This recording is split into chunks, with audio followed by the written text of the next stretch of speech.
Flour dust drifted from a split sack in the back of the store. Sleet ticked against the window glass. Two men stood near the door with their weight shifted forward, and outside, through the gap where the cold pushed in, a rope hung from a saddle horn, swaying with the wind. The girl held her hands open at her sides. A gold coin lay on the floor between her boots, and the man who owned everything in the room, the shelves, the counter, the ledger, and the accusation. She looked at the coin. She looked at his hands. And she said the only true thing anyone in that building would hear all night. You put it there. Cora Hett had arrived in Dry Fork, Wyoming territory 11 months before the night she ran, carrying a carpet bag that weighed less than the debt she already owed for the stage fare. She was 18 years old. Both parents were dead. She had no siblings, no relatives west of Council Bluffs, Iowa, and no skill that anyone in Johnson County had requested. What she had was a letter from a freight agent who claimed that a man named Blaine Carden needed a stock clerk who could keep accounts without stealing. The freight agent had been wrong about the stealing part, not because Cora stole, but because Carden did not need someone honest. He needed someone no one would believe. Carden Mercantile sat at the center of Dry Fork like a fat man blocking a doorway. The store supplied 9 cattle outfits, 2 freight stations, and every homesteader within 30 miles. Carden set his own prices. He extended credit on his own terms. And he kept 2 sets of books, one for customers, one for himself. Cora discovered the second set within her 3rd week, filed inside a cracker tin beneath the counter where Carden assumed no clerk would bother reaching. She said nothing. She copied figures onto a loose page whenever Carden rode out to meet supply wagons. She did not yet understand what the numbers meant. She understood only that the sums recorded in the store ledger did not match the sums deposited from ranch payroll accounts, and that the difference always moved in one direction. $18 a month and 1 noon meal. That was Cora's wage. Her boarding cost $8 at Mina Sayer's house, leaving $10 for everything else. Soap, candles, boot repair, the replacement stocking she needed after the first pair disintegrated in lye water. By the end of 10 months, she had saved $6.40. She owed Mina $8 in back fees from the 2 months when Carden paid late, $6.40 against a Wyoming winter. The arithmetic was simple. The arithmetic was also lethal. Her father, Samuel Hett, had worked as a wagon carpenter along Army supply routes. He could true a wheel, square a frame, and test the draw of a chimney by holding a candle near its base and watching which direction the smoke bent. When Cora was 9, he had taken her hand and pressed her palm flat against the wall of an underground storeroom outside Council Bluffs. The earth was cool and dry. The air moved slowly from somewhere she could not see. Wood follows the weather, he told her. Earth remembers. She had not understood. She filed the sentence the way she filed everything her father said, carefully, without context, trusting that the context would arrive when she needed it. Her mother had taught her different things: how to reject a swollen tin, how to smell sour brine before opening the barrel, how to check flour for weevils by pressing a fist into the surface and watching what moved. These were not frontier skills in the heroic sense. They were inventory skills. They were the quiet knowledge of women who fed families from uncertain supply lines and did not have the luxury of assuming food was safe because someone else said so. Both parents died within 8 months of each other. Her father from a kick delivered by a draft horse. Her mother from pneumonia that winter. Cora sold the wagon, paid the burial costs, and found that the remainder bought exactly 1 stage ticket west. She chose Wyoming because the freight agent's letter was the only offer she had. Now Carden stood 4 feet from her in the store he owned, and the gold piece he had planted was rolling across the floor where it had fallen from the apron pocket he had stuffed it into while she was stacking salt in the back room. One $20 gold piece, bright as a shout in the dim store. Two cattle hands from the Bar K outfit stood near the door. One of them had been drinking since noon. The other had been drinking since the day before. They watched the coin settle against a flour sack, and the drunk one said the word that Cora had feared since she first saw Carden's second ledger. Thief. Carden did not shout. He did not need to. His voice carried the careful weight of a man who had rehearsed his accusation. $318.20, Carden said. Taken from ranch deposits over the past 4 months. I have the records. The shortage matches exactly. Cora looked at the gold piece on the floor. She looked at Carden's hands, which were steady. She looked at the door, where the cattle hands had shifted their weight to block it. I did not take your money, Cora said. The coin was in your apron. You put it there. Carden turned to the men at the door. You saw where it fell? The drunk one nodded. The other one was already reaching for the rope coiled on his saddle horn, visible through the open door where sleet drove sideways against the hitching post. Mina Sayer entered from the back passage. She carried a basin of wash water that she set down carefully, the way a person sets things down when they want their hands free. Cora, Mina said, he planted it. I know. Mina's voice was barely above the sound of sleet against glass. But knowing and proving are two different currencies in this town, and you are short on both. Deputy Merritt Cole arrived before the rope left the saddle. Cole was 47 years old, a former Army teamster with a bad knee and a patient expression that concealed very little patience. He placed himself between the cattle hands and Cora with the unhurried authority of a man who had broken up worse fights over less money.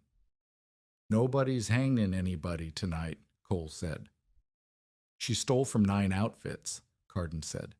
The money service's ranch payroll. Then she will answer for it at a hearing. Cole turned to Cora.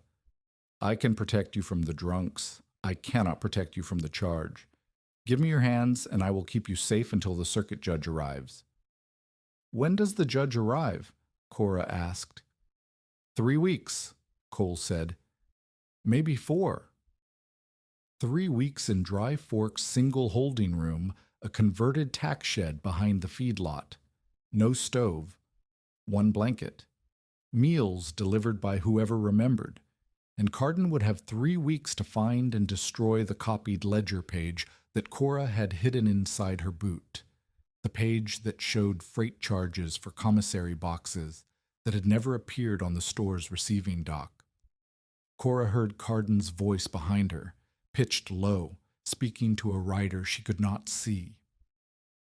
The other book, Carden said. Tonight. He was not talking about the store ledger. He was talking about the Ash Creek account book, the one Cora did not yet know existed, the one that connected his store to men who moved stolen goods through the Red Wall country. But she heard the urgency.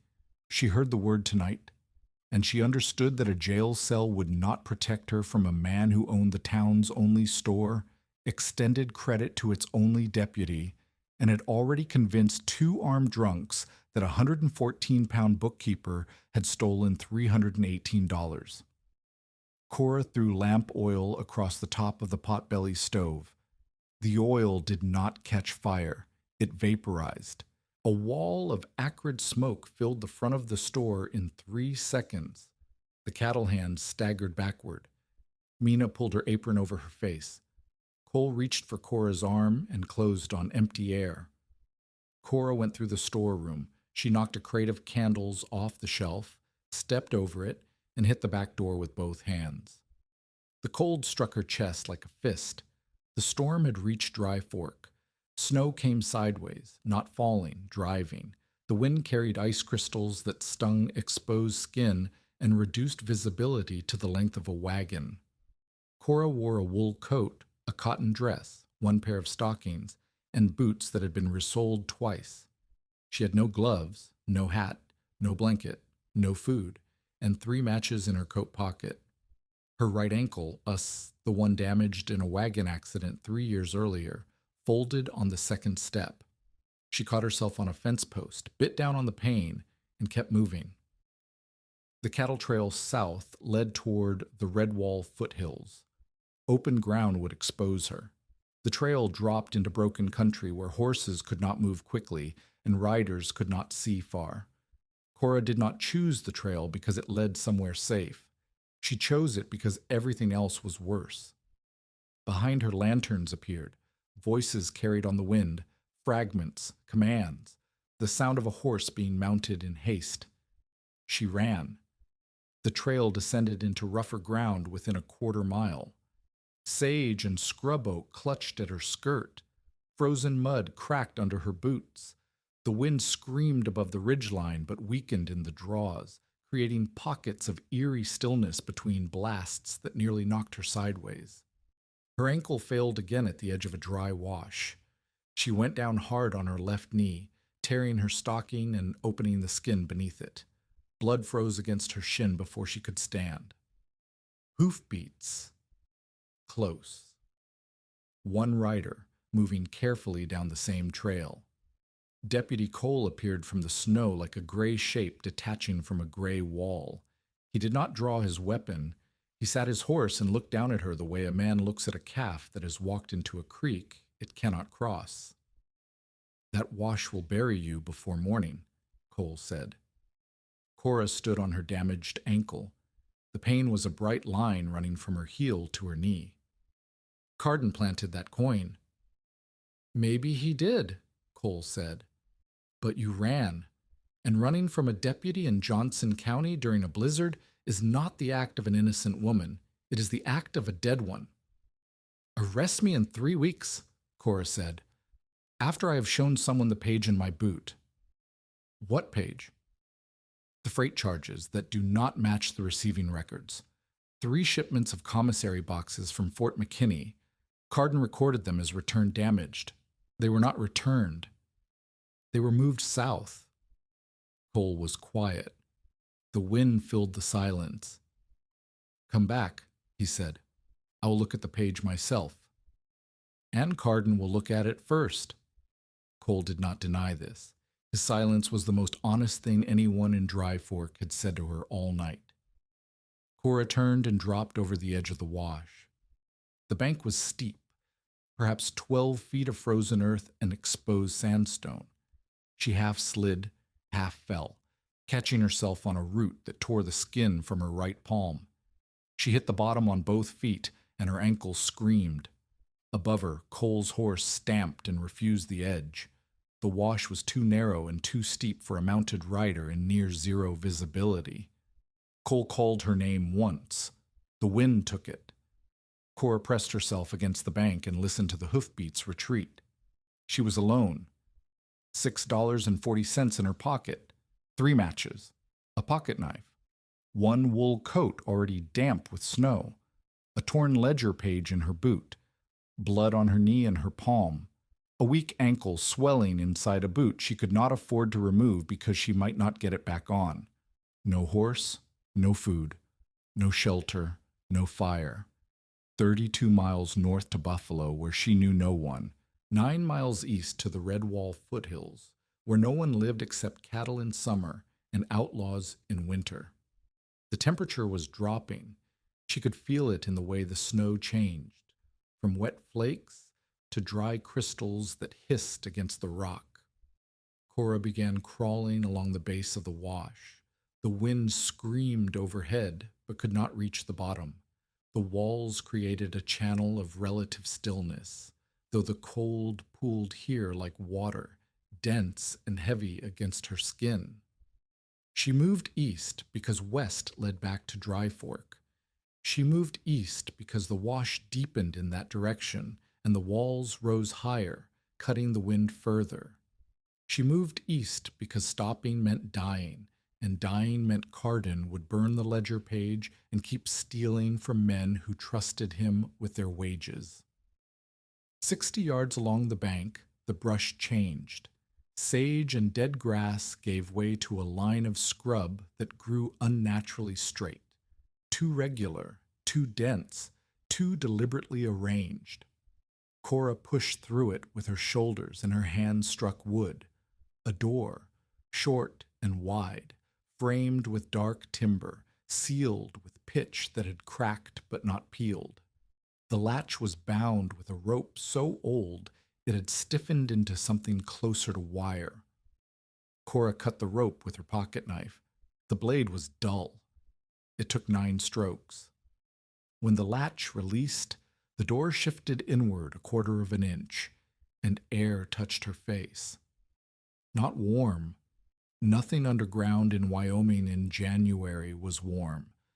But the air that came through that crack was 40-some degrees instead of the wind-driven nothing above her. Compared with the storm, compared with the wet wool against her skin and the blood freezing on her knee, compared with the absolute certainty that she would not survive the night in the open, that air felt like a hand reaching through a wall. She pushed the door open and entered the dark. The first match lasted 11 seconds, long enough to see timber posts holding a ceiling of rock and packed earth, long enough to see crates stacked against the far wall, long enough to see a floor of hard-packed soil and a blackened stove sitting on a stone platform against the right side, long enough to see that someone had been here before. Many people. For a long time. The match burned her fingers. She dropped it. In the dark, she found a shelf by touch. Her hands closed on a tin cereza, candles. She opened it and found 4 stubs, each about 3 inches long. She lit the second match and touched it to a wick. The candle showed her more. The room was large. She could not see the far end from the entrance. Timber sets marched into the dark at regular intervals, 6x8 posts and caps supporting the earth above. Crates and barrels lined the walls. A narrow passage led deeper into the hillside, and another angled upward toward what she guessed was the surface. The air smelled of damp earth, old wood, and something sour, spoiled food or stagnant water. A thermometer hung from a nail driven into a support post. Cora held the candle close. 47 degrees. Outside, the temperature was dropping past 0, and the wind made it worse. Inside this room, buried under 8 or more feet of earth and stone, the air held at 47 degrees without a fire, without insulation, without anything except the mass of the ground itself refusing to surrender the warmth it had absorbed during summer. Her father's voice returned with the force of something she had carried without knowing she was carrying it. Wood follows the weather. Earth remembers. She had found the memory's meaning. 10 years late, standing in the dark with blood on her hands and a candle guttering in bad air, she understood what Samuel Hett had tried to teach her in that Iowa cellar. But the air was the first warning. The candle flame bent toward the entrance, drawing itself thin, and when Cora walked deeper into the room, it weakened further. Less oxygen, less circulation. The room was sheltered from the wind, but it was also sheltered from fresh air. She found the stove and opened its door. Cold ash. The chimney pipe rose into the ceiling and disappeared. She held the candle near the base of the pipe and watched the flame. It did not move. The chimney was blocked. If she lit a fire now, the smoke would fill this room in minutes. The same earth that kept the temperature stable would trap every breath of carbon monoxide against the ceiling until it killed her. She would not light the stove. Not yet. Not until she understood how air moved through this place. Cora set the candle on a crate and began opening barrels. The first held hard bread, dense, dry, edible. She broke a piece with her hands and ate it standing. It tasted like sawdust and salt. It was the best thing she had eaten in 12 hours. The second barrel held beans, dried, hard, uncooked, usable. The third held bacon in brine. She pulled a piece out and smelled it. The brine was clear. The meat was firm. She set it aside. The fourth barrel smelled wrong before she opened it. Cloudy brine, soft meat, a Swedish rot that her mother would have identified at 10 paces. She sealed it and marked the lid with her knife. Coffee, sugar, dried apples in a cloth sack. Blankets, heavy wool, musty but intact. Tools in a wooden box.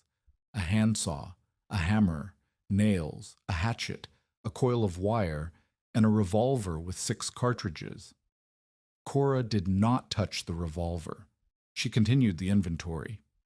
Every crate carried a commissary marking, the same angular stamp used on Fort McKinney supplies. And 3 of the crates carried a second mark beneath the first, newer, applied with different ink, Cardin's store stamp, the same one she saw every day on receiving documents. The food in this room had been moved here on Cardin's wagons. The supplies that his store ledger recorded as returned damaged to Fort McKinney were sitting in an underground room 9 miles from Dry Fork, stacked by men who did not want them found. Cora sat on a crate and held her torn hands over the candle's heat. Her ankle throbbed. Her knee had stopped bleeding, but the stocking was stiff with frozen blood. She was exhausted and frightened and alone underground in a room that smelled of damp earth and someone else's crimes. But she was not dead. And the room was 47 degrees. She began to think. The earth was not heating this room. Her father had not said earth creates warmth. He had said earth remembers. The ground at this depth changed temperature slowly, months behind the surface. In January, the surrounding soil still held residual warmth from the previous summer, surrendering it gradually. The walls and ceiling acted as thermal mass, absorbing cold from the room's air so slowly that the temperature barely moved. If she could control airflow some, bring fresh air in low, let stale air out high, keep the stove on its own separate chimney, she could maintain this temperature or raise it slightly with almost no fuel. The wind could not steal heat through 8 feet of earth the way it stripped heat from a wooden cabin wall. The logic was simple. The execution would be brutal. She needed to clear the chimney without going outside during the storm. She needed to find or create a fresh air intake and a separate exhaust. She needed to test every barrel and crate for spoilage. She needed to repair the door she had broken open. She needed to find out whether the upward passage led to a second exit, and she needed to do all of it before the room's bad air poisoned her, before the storm sealed the entrance under snow, or before whoever had built this place came back. Cora tore a strip from her petticoat and wrapped her right palm. She ate 3 more pieces of hard bread and drank water from a stone cistern near the wall, tasting it first, the way her mother had taught her, checking for mineral bitterness or organic rot. The water was clean, cold and faintly metallic, but clean. She found charcoal in a tin beside the stove and drew 2 marks on the wall. One for the date, January 5th, 1887. One for the temperature, 47. She would mark every day. She would measure every change. If the room killed her, someone would eventually find the record and know what went wrong. Mina Sayer arrived at the wash the following afternoon. She had followed Cora's footprints from Dry Fork, or rather, she had followed the places where the snow had not yet erased them. She carried a cloth bundle under her coat, bread, salve for wounds, a dozen matches, and a note that said only, "Come back." Cora pulled her inside before the sound of her voice could carry above the wash. Mina saw the timber posts. She saw the crates. She saw the candle burning in still air and the thermometer reading 47, and she saw the cracks. 3 of the timber sets showed visible splitting where the caps met the posts. One post had shifted. The base had moved perhaps a 1/4 inch away from its original position, leaving a gap that collected dust and small fragments of stone that fell from the ceiling whenever something heavy pressed on the surface above. "You have not found a house," Mina said. "You have found a hole that has not fallen yet." The temperature is 47 degrees without a fire, and the air is thin enough to make the candle bend, and the chimney is blocked, and 3 of those posts are cracked, and you have one way in and no way out. Mina was not wrong. She was not being cruel. She was being accurate in the way that a woman who had cooked over bad stoves and washed clothes in water, hauled from frozen creeks, was accurate, with the precision of someone who had learned that wishful thinking killed people faster than cold. "If I go back," Cora said, "Carden will have me arrested. The page in my boot is the only proof that his freight records do not match his receiving records. If they take my boots in the jail, the page disappears. If the page disappears, 9 ranch outfits never learned that their payroll deposits were shorted $318.20. If you stay here," Mina said, "you will breathe bad air, eat questionable food, and sleep under a roof that is telling you it wants to fall. The roof has not fallen yet. That is not the reassurance you think it is." Cora showed Mina the Carden stamp on the commissary boxes. She showed her the barrel of spoiled meat she had already sealed. She showed her the stove, the blocked chimney, and the passage that angled upward toward what might be a second exit. Mina stood in the center of the room and turned slowly. "You need a cleared chimney," Mina said. "You need airflow that does not depend on the front door. You need those posts replaced or braced before one of them gives. You need a second way out. You need to raise everything off this floor because the damp will rot the food, the blankets, and eventually you. Yes. And you know how to do none of this.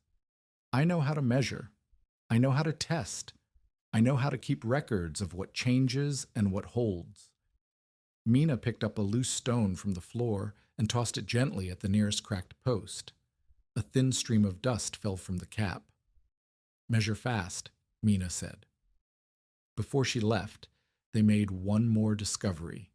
Near the rear of the storeroom, beneath an older layer of dust, the floor showed a smear of mud that was still faintly damp.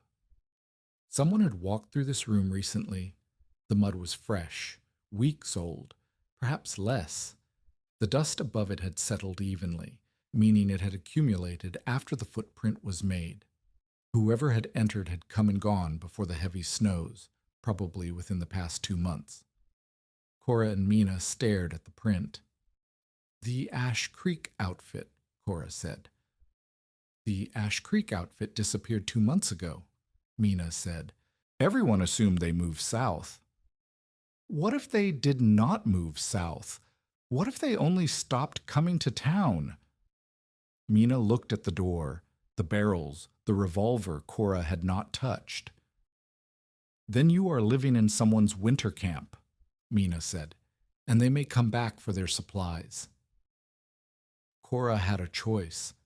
Return to Dry Fork and face a charge she could not disprove in a court controlled by the man who framed her, or remain in an underground room built by outlaws, fed by stolen goods, supported by splitting timber, ventilated by a blocked chimney, and possibly still claimed by the men who dug it. She stayed. Mina left before dark, promising to return with supplies and to tell no one where Cora had gone. Her last words at the door were practical. "If the air goes wrong, do not try to fix it. Get out."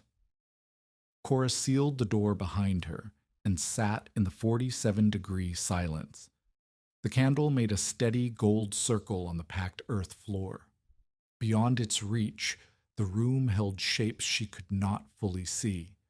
The dark geometry of posts and caps receding into stone, the stacked rectangles of crates, the dull gleam of the stove. Above her, through 8 feet of earth and rock, the storm continued. She drew a third mark on the wall, the crack Mina had noticed on the nearest post. She measured its width with the edge of a nail, approximately the width of a matchstick. She would check it in the morning.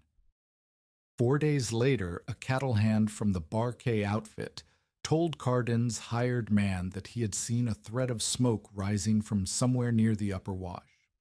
Cardin organized the visit himself.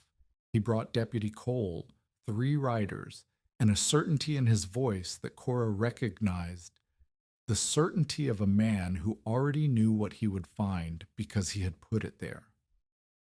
They entered the canyon from the north, following the wash until the walls narrowed. Cora heard them before she saw them. Hooves on frozen ground, a horse blowing, the creak of cold leather.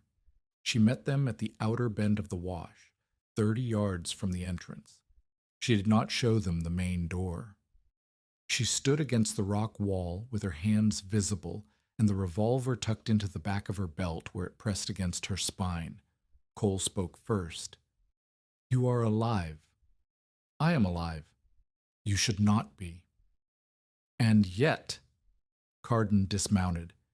He studied the rock face with an attention that went beyond casual interest. He was looking for something specific. "This is Ash Creek property," Cardin said. "Everything in that canyon belongs to a criminal organization. A fugitive hiding in a criminal hideout does not improve her legal standing." "I am not hiding in a hideout," Cora said. "I am sheltering in an abandoned room during a blizzard. If you want to discuss criminal property, we can start with the Fort McKinney commissary boxes that carry your store stamp." Cardin's expression did not change, but his hands stopped moving. "There are no commissary boxes here," he said. "Then you will not mind if the deputy enters and sees for himself." "I would not suggest entering an unstable underground space without equipment," Cardin said. He pointed past Cora's shoulder toward the rock face behind her. The original supply cache was behind that second bend. Fort McKinney marked boxes, perhaps 60 or 70 pounds of provisions in each. Cora heard it. She felt her pulse shift. He had described the boxes before seeing them. He had identified their location from where he stood, from the outside, where the entrance was not yet visible. "How did you know there was a Fort McKinney box behind me?" Cora asked. The silence lasted 2 full seconds. Then Cardin turned to Cole. "This woman is an accused thief squatting on outlaw property. I want her removed." "She asked you a question," Cole said.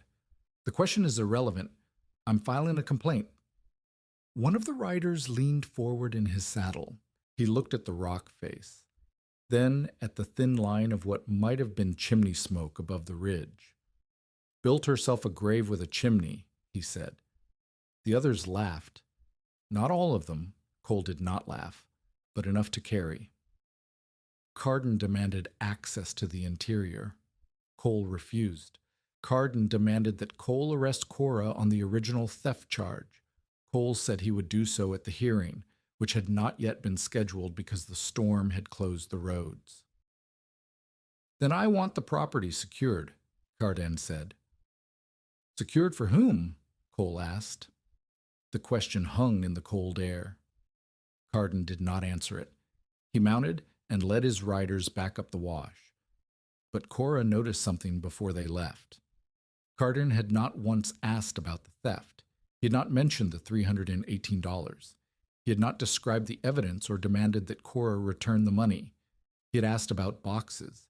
He had asked about access. He had described the layout of a room he should never have seen. After they left, a crack rang through the silence like a gunshot. Cora turned. The second post from the entrance, the one she had marked 4 days ago, had shifted. A line of dust fell from the cap, steady as sand through an hourglass. The confrontation had bought her hours. The room itself was giving her less. She went back inside and pulled the copied ledger page from her boot. She smoothed it on a crate and read the numbers again. 3 freight charges, 3 commissary shipments, 3 receiving entries marked "Return Damaged," and 3 sets of boxes sitting 20 feet from where she stood, each one bearing Carden's stamp. He had not come to arrest her. He had come to recover evidence. Cora wrapped her torn hands, checked the crack on the second post. It had widened from the width of a matchstick to the width of a nail head since morning sigh, and began cutting timber from the upper corral structure with the hatchet she had found in the cache. She did not know how to shore a tunnel. She did not know load distribution or wedge placement or how to read the sounds a roof makes before it fails. She knew only that the post was moving and that waiting for someone to teach her was not a plan she could afford. She squared the end of a corral rail with 3 careful cuts, tested it against the floor beside the damaged post, and drove a flat stone under its base to spread the weight. It was wrong. She could feel it was wrong. The angles did not match. The load transfer was a guess, and the temporary support leaned slightly toward the wall instead of standing plumb. But it was there. It was holding something, and it would have to be enough until she learned more or the roof decided the lesson was over. Tell us in the comments, have you ever been condemned by someone who needed everyone else to misunderstand what you were building? That night, while checking the chimney passage by candlelight, Cora heard something she had not heard before. A low, rhythmic sound from the upper passage. Not wind, not falling stone, but the stamping of a hoof. Something was alive in the hidden corral above her. The candle flame leaned hard toward the entrance and guttered. Smoke from the test fire she had attempted that afternoon, a single handful of kindling, still hung near the ceiling despite the cracked door. The air was getting worse.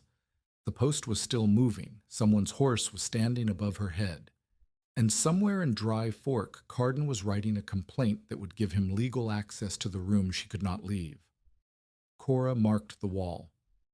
January 9th, temperature 47 degrees. Crack width, slightly wider than a nail head. She counted her remaining food, roughly 90 days of careful rations for one person, assuming nothing else spoiled and no one else arrived. She counted her remaining candles, 3.5 stubs. She counted her remaining matches, 14, including Mina's gift. She did not count her remaining time. Some numbers were better left unspoken. Outside, the wind shifted north. The temperature, which had hovered near 0 for days, began to fall in a way that suggested it did not intend to stop. The horse was a black stallion with a cropped mane and a brand that had been altered with a running iron. The original mark burned over with a crude slash that turned whatever it had been into something unreadable. He stood in the upper corral behind a rail fence that was missing 2 of its 6 cross pieces, and when Cora climbed through the narrow passage with a candle stub held between her teeth, he pressed himself against the far wall and showed her the whites of his eyes. He was not starving. A thin crust of ice covered a natural seep at one end of the corral, and scattered hay, old but not rotten, lay in a pile that someone had forked over the rail before leaving. He had water. He had enough feed to stand. He did not have enough feed to last, and the corral's broken rails meant that another hard kick would put him into the passage, and then into the main chamber, where a 1,200-pound animal and a cracked roof would settle their differences in the dark. Cora backed out of the passage slowly. The stallion stamped once and did not follow. She spent the next 2 hours doing what she could with what she had. She relocated 3 barrels away from the damaged post. She tested each remaining support by pressing her ear against the wood and tapping with the hammer. Priests would later teach her to listen for the dead, hollow sound of rot. But that night she was listening only for cracks. She swept dust from the caps and checked for new gaps. 2 posts seemed sound. 2 more showed hairline fractures she had not noticed before. The chimney remained blocked. She could not reach the obstruction from inside. The pipe disappeared into the ceiling through a stone collar, and whatever had sealed it was above the collar, somewhere in the 8 feet of earth between her and the surface. Without clearing it, she could not use the stove. Without the stove, she could not cook the beans and rice that made up most of her food supply. Without cooked food, her caloric intake would depend on hard bread, raw bacon, dried apples, and sugar, enough to prevent starvation for weeks, not enough to fuel the labor of repairing an underground room. She slept on a raised platform of crates covered with 2 wool blankets. The temperature held at 47 degrees. She did not feel warm. She felt less cold than she would have felt dead, which was the only comparison that mattered. On the morning of January 10th, she heard a mule. The sound came from the wash, the scrape of iron shoes on frozen rock, the particular complaint of a mule being asked to walk somewhere it did not wish to go. Cora took the revolver from the shelf where she had finally placed it, checked that it was loaded, and moved to the entrance. The man who appeared around the bend was not young, 53 years old, though the cough that bent him forward every few minutes made him look older. He led a mule packed with tools, a hand drill, a crosscut saw, an adze, wedges, a coil of rope, a plumb bob on a leather cord, and a canvas sack that clinked with iron hardware. His coat was wool, patched at both elbows. His hat had been rained on so many times it had forgotten its original shape. His name was Evan Preece, and he had come from Merthyr Tydfil in Wales by way of the Black Hills, where he had spent 6 years drilling, shoring, and timbering hard rock mines before the dust in his lungs told him to stop. Cora raised the revolver. Preece looked at it the way a man looks at a dog that is barking without real conviction. "Your shoulder brace is square," he said. "That is the first correct thing I have seen in this canyon." He walked past her and ducked through the entrance. He stood in the main chamber and looked up at the ceiling the way a doctor looks at a patient, not with hope or fear, but with the focused attention of someone counting symptoms. "That cap is carrying twice what it should," he said, pointing to the post nearest the storeroom. "The base has moved, the wedge is gone, and the replacement you put beside it is leaning 9 degrees off plumb, which means it is pushing the load sideways instead of transferring it down." "I know it is wrong," Cora said. "I did not know what right looked like." "Right looks like the post beside the door. Whoever set that one knew what they were doing. The rest were done by men who watched him and thought they understood." Preece walked the room. He touched each post. He pressed his ear against 2 of them and tapped with his knuckle. He crouched beside the drainage seep and rubbed the soil between his fingers. He held a candle at the low passage near the floor and watched the flame. "How do you know about this place?" Cora asked. Preece coughed. The sound was wet and deep, the sound of lungs that had absorbed too much rock dust and would never fully clear. "The Ash Creek outfit brought me here 4 years ago," he said. "They needed the rear passage shored after a section fell. I set 12 posts and 2 cross braces in 9 days. They paid me $40 and told me that if I spoke about the location, they would visit my daughter in Lead." "You have a daughter?" "I have a daughter I have not seen in 6 years. She believes I'm dead. They told me she had left Lead. I had no way to confirm otherwise." "And now?" "Now the Ash Creek outfit is gone, scattered or dead, I do not know which. The last man I recognized was drinking alone in a Sheridan saloon 2 months ago, and he did not look like a man with a gang behind him." He turned from the wall and fixed Cora with an expression that held neither pity nor suspicion. "You squared that brace yourself?" "Yes." "You separated the spoiled barrels from the sound ones?" "Yes." "And those marks on the wall are daily measurements. Temperature, date, and crack width." Preece hung his plumb bob from the cap of the nearest damaged post. The brass weight hung still in the dead air. He watched it, then looked at the gap between the post and the floor. The base has settled a quarter inch since it was set, he said. Wet soil beneath it. The post was driven into mud, and the mud dried and shrank. The gap let the cap shift, and the cap shift put the load off center. Can it be fixed? It can be replaced, but not the way you think. He pointed at Cora's temporary brace. You put the new support beside the old one. That is correct, but you left the old one carrying the load while you worked. If that post fails while you are standing under it, the cap drops, the earth follows, and you learn how a mine buries men. He walked to his mule, unpacked the saw, and cut a section of rail from the corral, the same corral Cora had been harvesting. He measured it against the damaged post, trimmed it, and set it on a flat stone beside the original. Now, he said, we transfer the load, not all at once. We wedge the new post up until it takes equal pressure. Then we remove the old post. Then we finish driving the wedges until the new one is tight. How do you know when the pressure is equal? You watch the dust. He pointed at the cap above. When I drive this wedge, dust will fall from the crack on the far side. When it stops falling, the load has shifted. If it falls from this side, I am pushing too hard and the cap is rocking. He drove the first wedge with 3 careful blows. Dust fell from the far crack, then stopped.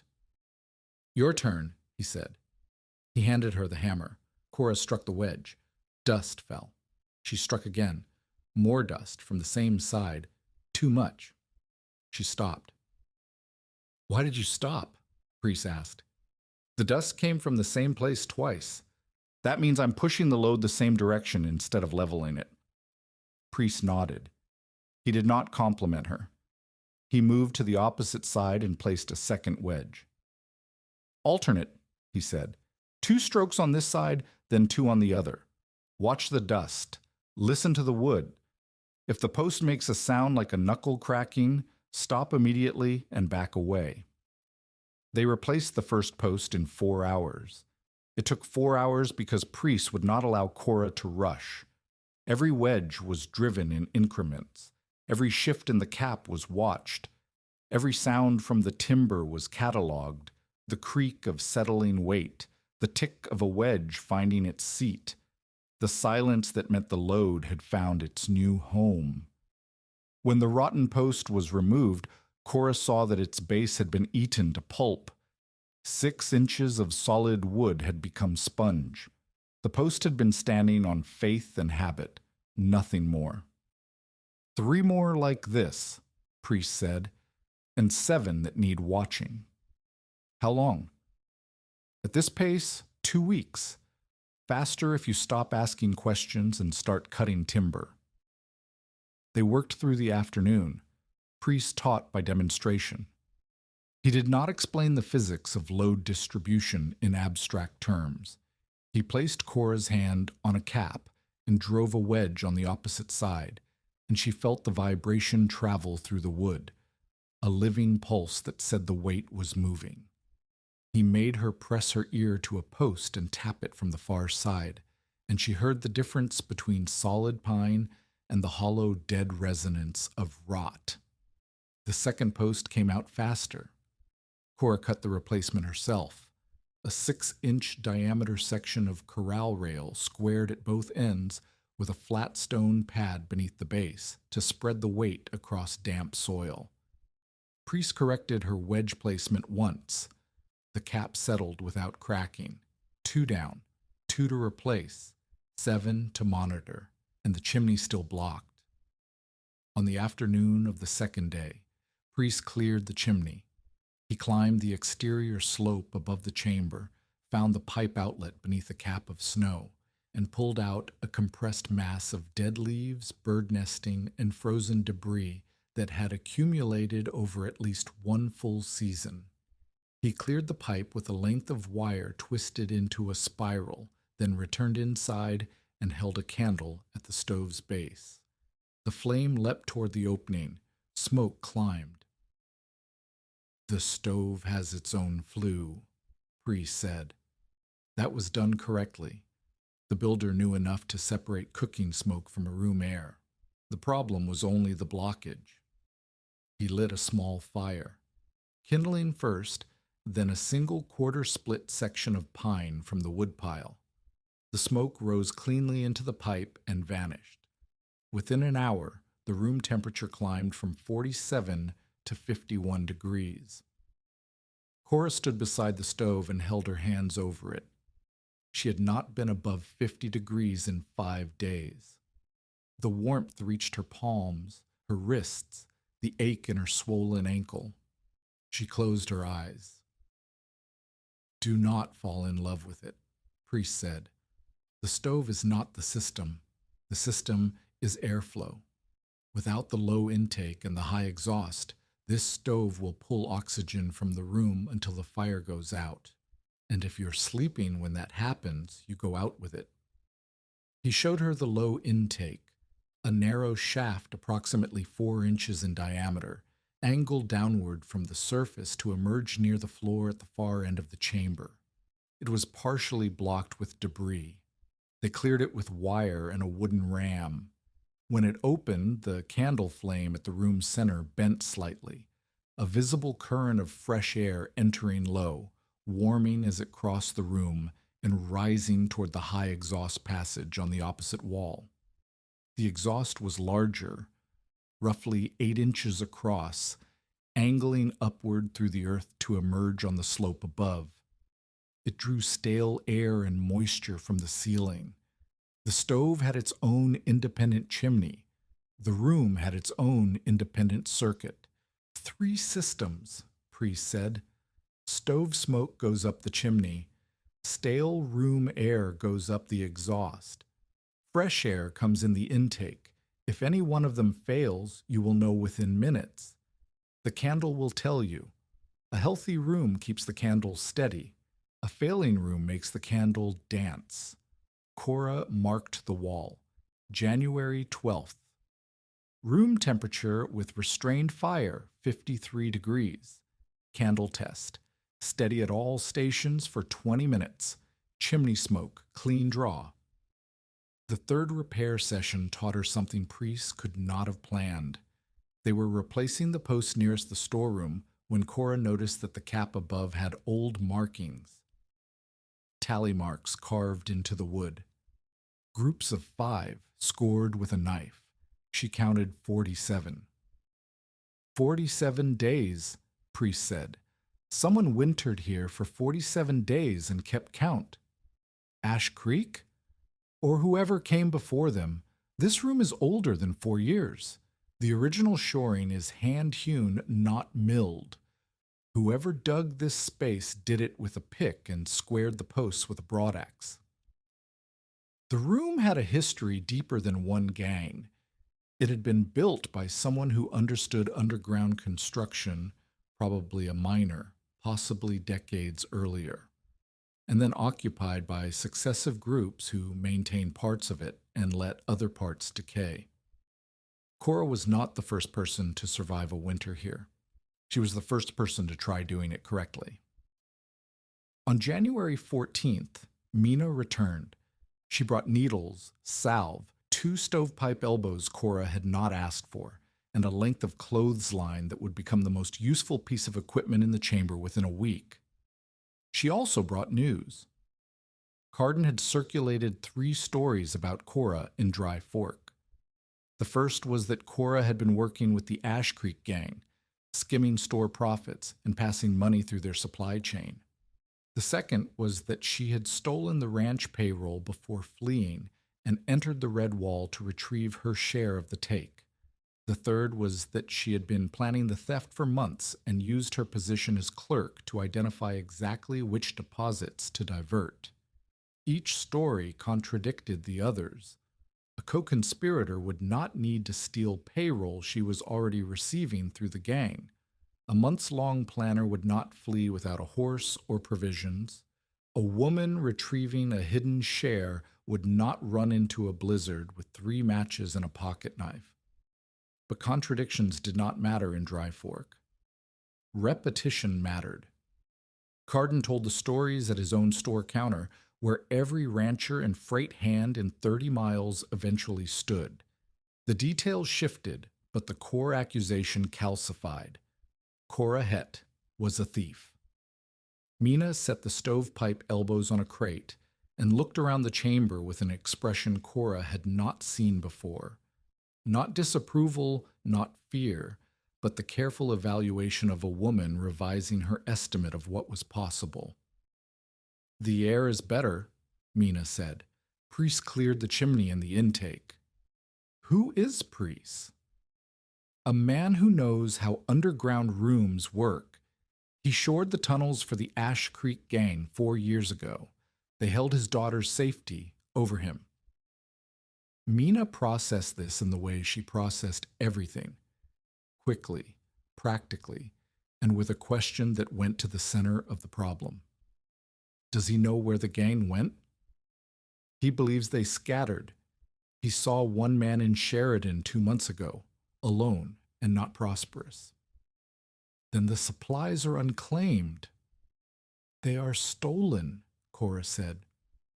"They are army commissary goods moved on Cardin's wagons. 3 of the crates carry his store stamp." Mina walked to the nearest marked crate and examined the stamp. She ran her finger over it. She turned to the second crate and compared the marks. "His ink," Mina said. "His stamp. His receiving dock. And his ledger says they were returned damaged." Mina sat on a barrel. She did not speak for a long time. The stove ticked as the fire settled. The clothesline she had brought swayed in the current of air, moving from the intake toward the exhaust. "If you can prove that," Mina said, "you do not need to prove you did not steal $318. You need to prove that Cardin had a reason to need a thief who was not him." This was the moment Mina began to convert, not from skepticism to faith, but from doubt to working partnership. She still believed the room could kill Cora. She still believed the food supply was finite, and the timber was questionable, and the spring thaw would send water into the wash. But she now understood that the room was not the only problem. The problem was Cardin, and the room was the only place where the evidence against him could survive the winter. While inventorying the storeroom, Mina found the third critical mark. 3 boxes stacked against the rear wall bore Cardin's private receiving stamp. A smaller mark he used for goods entering through the side door of the mercantile rather than the front dock. The private stamp appeared on no public record. Its presence on boxes inside an outlaw hideout meant that Cardin had personally received stolen commissary goods and personally directed them to the Ash Creek cache. Priest confirmed it. "They used Cardin's wagons," he said. "The driver was always the same man, a heavy fellow with a limp. He brought the boxes in at night and left before dawn." 3 witnesses, 3 types of evidence. A ledger page showing freight charges for goods recorded as returned. A store stamp on boxes that had never appeared on the receiving dock, and a miner who had seen the deliveries. The evidence was strong. The evidence was also trapped inside a room that Cardin was trying to open and whose roof was still settling. That evening, Cora and Priest finished the third post. Mina held the candle while they drove wedges. The cap settled with a sound that Priest called good, a low groan, not a crack.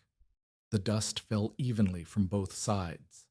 The fourth post, the one nearest the entrance, was the worst. Its base had not merely rotted, it had been chewed. Something had gnawed the wood to splinters. Pack rats or porcupines had eaten the pine and left behind a stump that crumbled when Priest pushed it with his boot. "This one holds the entry cap," Priest said. "If it fails, the entrance collapses. You lose your primary exit, your light, and your ventilation intake." "How soon?" "It could stand another month. It could stand another hour. Rotten wood does not send letters before it fails." They cut 2 replacement posts and set them that night, working by candlelight because the morning might be too late. Priest drove the wedges while Cora held a board against the cap to distribute the impact. Every stroke sent tremors through the ceiling. When the rotten post was finally removed, it came apart in Cora's hands like wet bread. 4 posts replaced. 7 under observation. The entrance was now supported by fresh timber, squared and wedged and plumb. The room was warmer, the air was clean, and the chimney drew smoke without hesitation. But the wood supply was shrinking. The original cache held approximately 1 1/4 cords. Priest estimated that a restrained fire, morning and evening, enough to cook and to keep the room above 50 degrees bar, consumed roughly 1 armload per day. At that rate, the cord and a quarter would last approximately 60 days. Winter in the Powder River country lasted longer than 60 days. Cora began rationing fuel on January 15th. She marked each armload on the wall beside the temperature and crack records. 1 armload morning, 1 armload evening. No fire between meals unless the temperature dropped below 48 degrees. The rationing meant cold, not dangerous cold, not the killing cold of the surface, but the persistent, bone-deep chill of a room that never quite reached comfort. 52 degrees with a fire, 47 without. Her body adjusted. Her hands did not. The splits in her palms reopened every time she gripped a tool, and the cloth wraps Mina had brought were brown with dried blood within 3 days. Priest began teaching her drainage on January 16th. Water is the slow killer, he said. Cold will warn you. Smoke will warn you. Water will not warn you. It enters through the ceiling, through the walls, through the floor. It pools under your food. It rots your timber. It grows things in the dark that make you sick. And when the spring thaw comes, it arrives all at once. He showed her the flood stains on the storeroom wall, faint lines of mineral deposit that marked where water had stood at various heights in previous years. The highest mark was 18 inches above the current floor level. The entrance is 24 feet above the wash bottom, Priest said. A normal spring melt will not reach you, but an ice jam release will send water into the wash faster than the channel can carry it. If that water reaches the entrance, it runs downhill into this room, and the room becomes a cistern. They cut a drainage trench 9 inches wide and a foot deep, running from the entrance toward the back of the main chamber. They filled the bottom with gravel scavenged from the wash and covered it with flat stones that could be lifted for cleaning. At the low end, they dug a sump, a pit 2 feet across and 18 inches deep, lined with rock.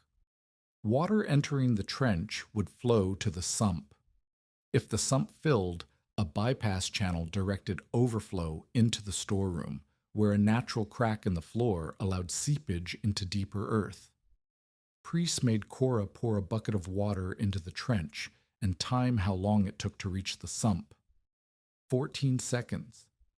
He made her pour a second bucket and watch the sump begin to fill. He made her calculate how many buckets the sump could hold before overflowing into the bypass. Numbers, Priest said. The mine foreman who does not count is the mine foreman who drowns. They raised the floor. Supply crates became the foundation. Planks pulled from broken boxes formed a surface 6 inches above the packed earth. Everything that could rot, blankets, food, clothing, the ledger page in its oilcloth wrapping, went onto the raised platform. The room began to look less like a cave and more like a space that someone had decided to keep. Priest found the blocked secondary passage on January 18th. It emerged 70 feet upslope from the main entrance on the far side of the ridge. 12 feet of collapsed earth and timber filled the passage. Clearing it would take days. 2 exits, Priest said. That is the rule. 1 exit is a room, 2 exits is a mine. The difference is whether you live when the first one fails. They began digging. The secondary passage was narrow, barely wide enough for Cora's shoulders. Priest could not fit. He directed her from behind, telling her how to brace the sides with short boards as she removed debris, how to test the soil above with a rod before pulling material from below, how to retreat if the passage ahead showed signs of pressure. She worked 4 hours the first day and gained 3 feet. Her shoulders ached. Her hands bled through fresh wraps. The soil she removed had to be dragged backward in a canvas sack because the passage was too narrow to turn around in. On the second day, she gained 4 feet. On the third, she hit fresh air. A cold draft pushed against her face, carrying the smell of snow and sage. She cleared the last barrier and found herself looking up at the sky from a hole masked by brush on the hillside above the wash. 2 exits, 2 ventilation routes, 1 stove flue, a drainage system, 4 new posts, food for 1 person for approximately 4 months. The structure was holding, the evidence was safe, and Carden had not returned. But outside, the black stallion in the upper corral was losing weight. His hay was nearly gone. The seep was freezing solid overnight, and Cora had to crack the ice each morning. If the corral rail broke, and the stallion kicked at it every time the wind rose, he would either escape into the canyon and die, or enter the passage and bring 1,200 pounds of panic into a room with a fire and a rack of candle stubs. Cora began gentling him. She brought oats from the storeroom, a small ration, less than a pound per day, from a sack she had inventoried but not yet opened. She poured water into a trough she built from a split barrel. She stood at the rail and said nothing. She let the stallion approach on his own terms. On the 4th day, he ate from her hand. On the 5th, he allowed her to touch his neck. On the 6th day, Carden's men reached the upper corral from a different route and stole the axe Cora had left outside to dry after splitting wood. She heard them. 2 riders, moving fast, gone before she could reach the surface through the secondary exit. They took only the axe, but the axe was the most important cutting tool she had. Without it, splitting firewood meant using the hatchet, which took 3 times as long and produced ragged, uneven pieces that burned too fast. Priest reshaped the broken adze he had brought on his mule. The curved blade was not designed for splitting, but he ground a flat edge on one side using a stone from the wash, creating a tool that could serve as both shaping adze and crude splitting wedge. It was ugly, it was slow, it worked. A miner does not stop because his drill is dull, Priest said. He sharpens what he has. Mina arrived again on January 21st. She brought salve, thread, a tin of lard, and a piece of information that changed the shape of everything. Deputy Cole had begun asking questions, not about Cora, about Carden. Cole had gone back through his own records and found that Carden's theft complaint had been filed before Carden completed his count of the store's cash. The complaint listed $318.20. Carden's subsequent inventory, filed 2 days later, listed the same amount. But the inventory had been conducted after the complaint, meaning Carden had known the exact figure before he had any legitimate basis for knowing it. Cole was not ready to arrest Carden. Cole was not ready to drop the charge against Cora, but Cole was asking questions that Carden could not afford to have answered. "He is not your ally," Mina said. "He's a man who dislikes unexplained numbers." "That makes him exactly my ally," Cora said. The stovepipe elbows Mina had brought allowed Cora to reroute a section of the chimney that had been running too close to a timber support.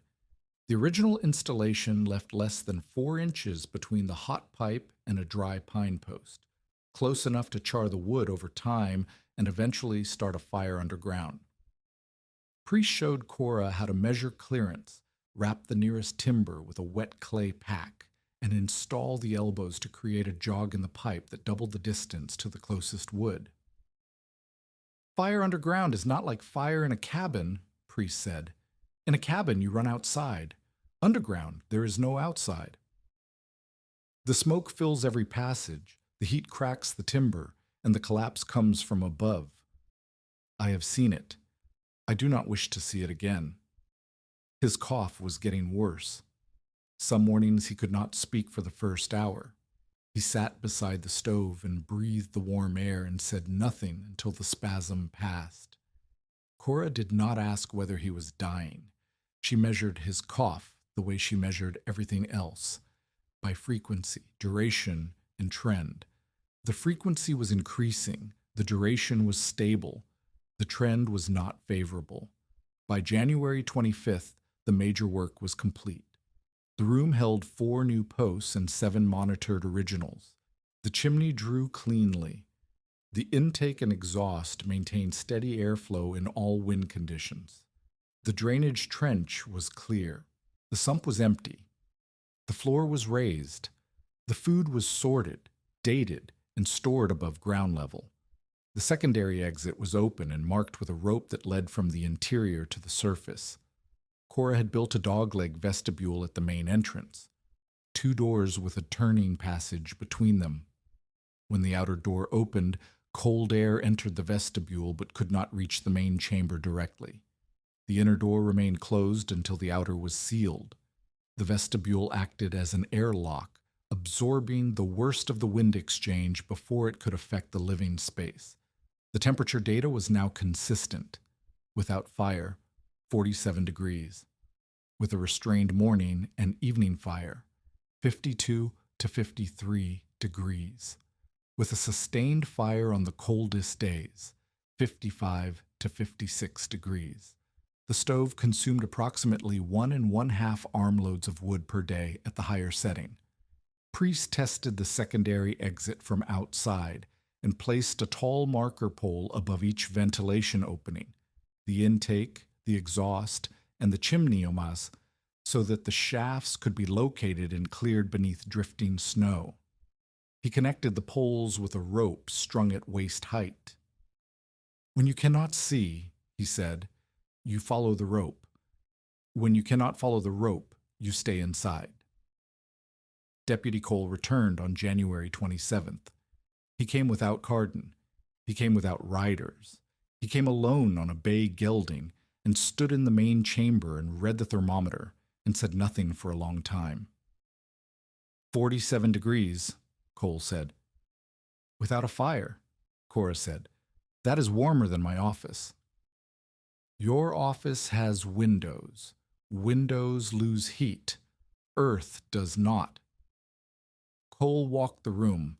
He examined the posts, not with expertise, but with the careful attention of a man who has been inside enough army supply depots to recognize good construction.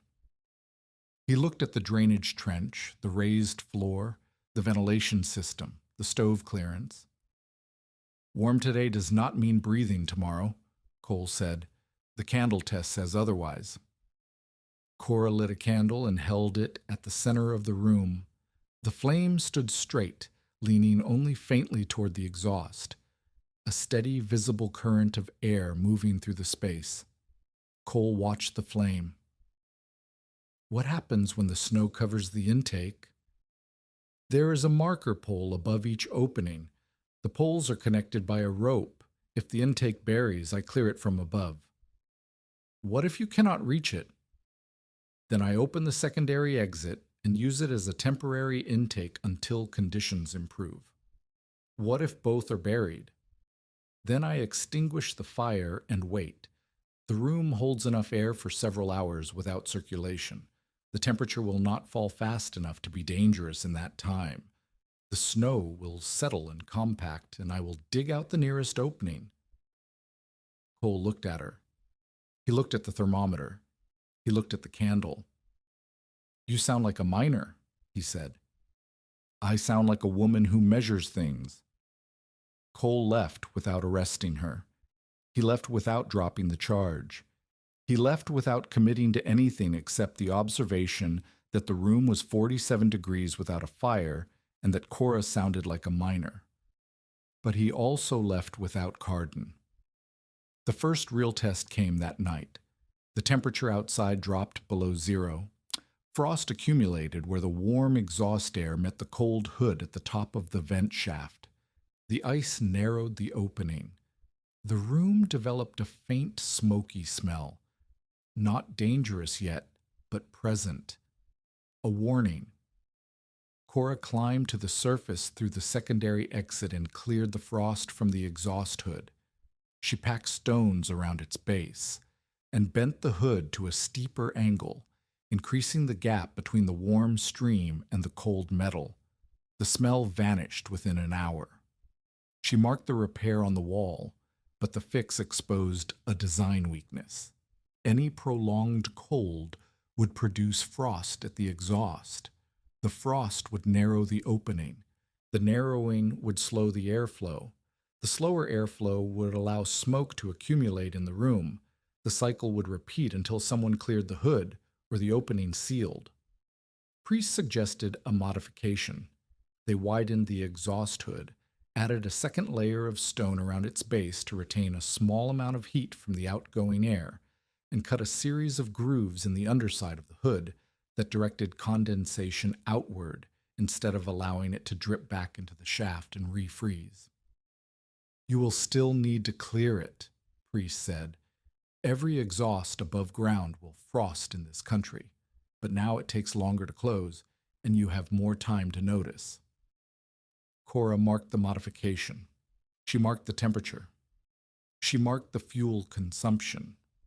The wall beside the entrance had become a ledger of its own, not Cardin's fraudulent columns, but an honest account of what the room did, what it cost, and what it required. Outside, the world was getting worse. Open-range cattle began drifting into the canyon in search of shelter from the wind. They pressed against the walls of the wash and stood in the lee of rocks and died standing up.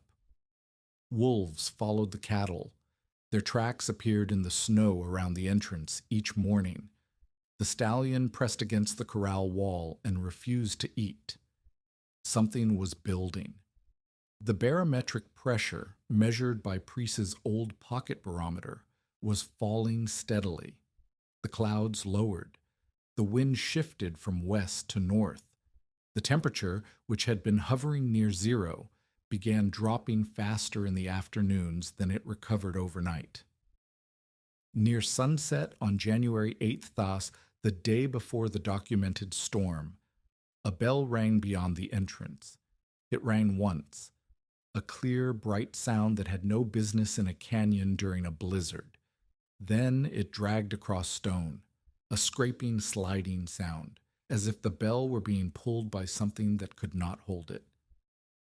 Then a voice, distant, wind-shredded, but human. The voice called Cora's name. She opened the outer vestibule door and listened. The wind carried nothing for 10 seconds. Then the voice came again, closer. Cora. It was Mina. If you are invested in Cora's fight, subscribe and stay with us, because what happened next tested every repair, every measurement, and every lesson she had learned. Cora found them 100 yards down the wash. Mina's sleigh had overturned where the canyon narrowed. The runner had caught a buried rock and twisted, throwing the load, and the two men who had been following her into a drift that was chest deep on a standing person. Deputy Cole lay beneath the overturned runner. His right leg was bent at an angle that legs do not voluntarily assume. He was conscious but gray. His breathing was shallow. Blaine Carden stood 10 feet away. His left hand was bare. His glove had been lost in the overturn, and the skin was white and waxy from the fingertips to the wrist. He held his hand against his chest and looked at Cora with an expression that contained no gratitude, no fear, and no recognition that the woman he had accused of theft was the only person within 9 miles who controlled access to a space above 40 degrees. He followed me, Mina said. Her voice was thin. He was certain I was bringing you supplies. Cole followed him. Why did Cole follow Carden? Because Cole found a second complaint.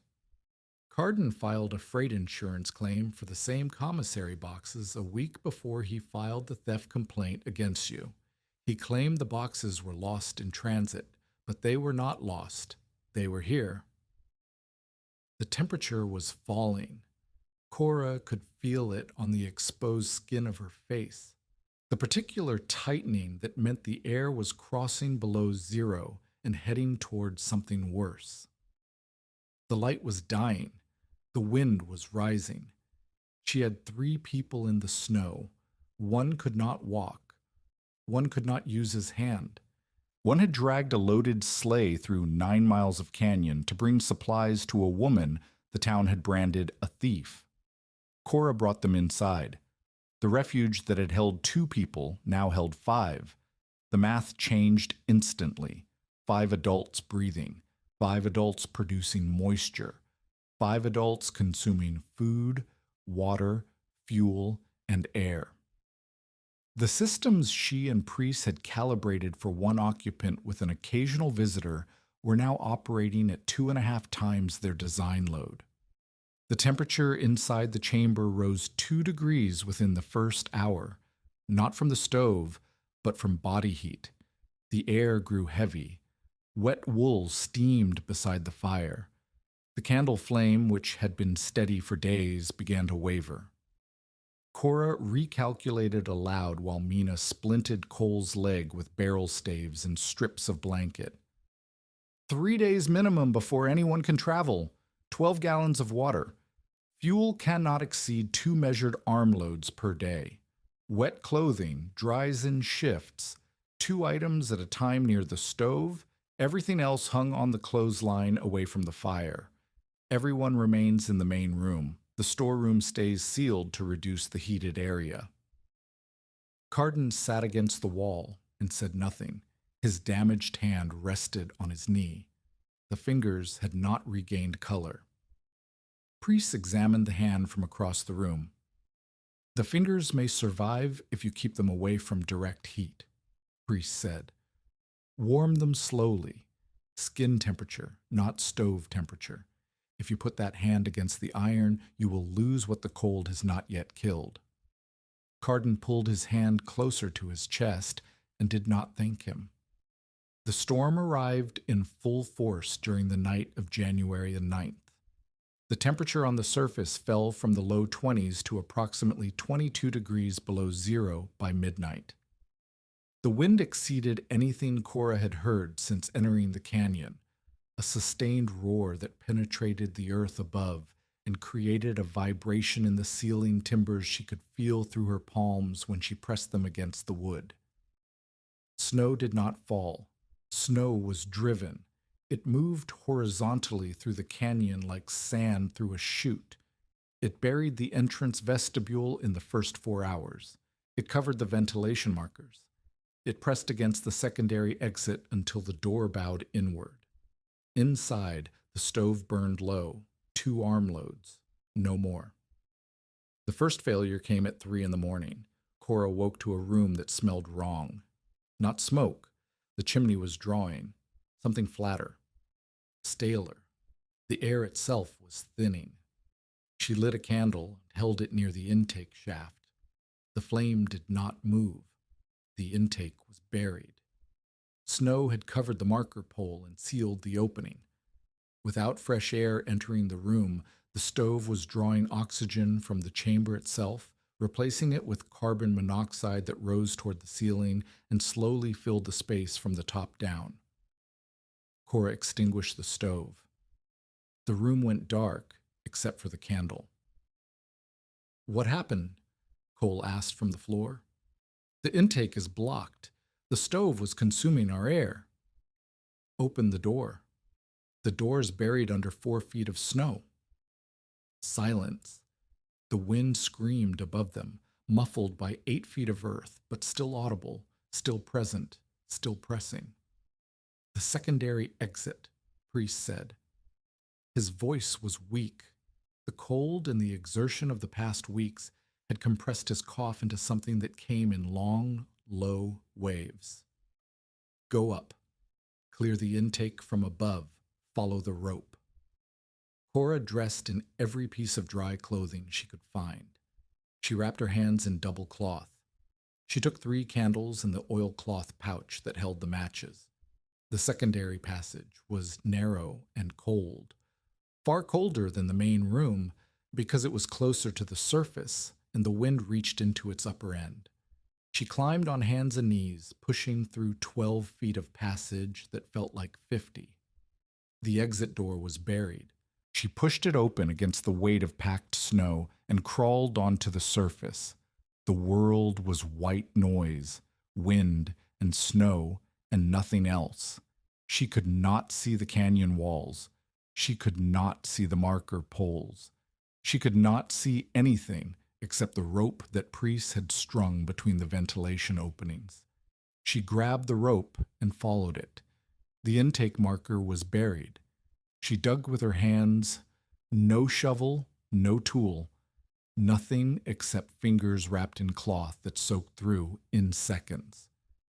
She cleared the snow from the opening and rebuilt the hood with a steeper angle, packing stones around its base the way Priest had shown her. Her hand stopped hurting.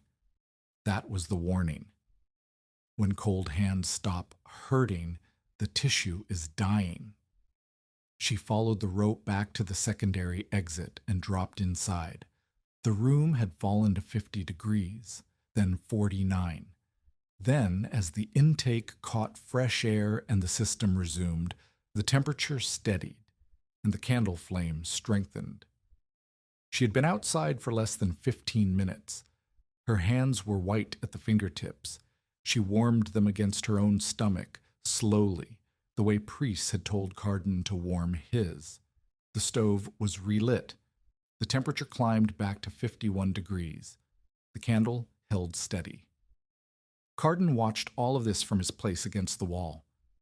"You will die doing that," he said. "I will die not doing it," Cora said. The second failure came the following afternoon. The post beside the storeroom, a monitored original, not one of the 4 replacements, began settling. The wet soil beneath it, softened by moisture from 5 breathing occupants and steaming clothing, could no longer support the weight. Dust fell from the cap in a steady stream. The gap between the post and its footing widened visibly. Priest tried to stand.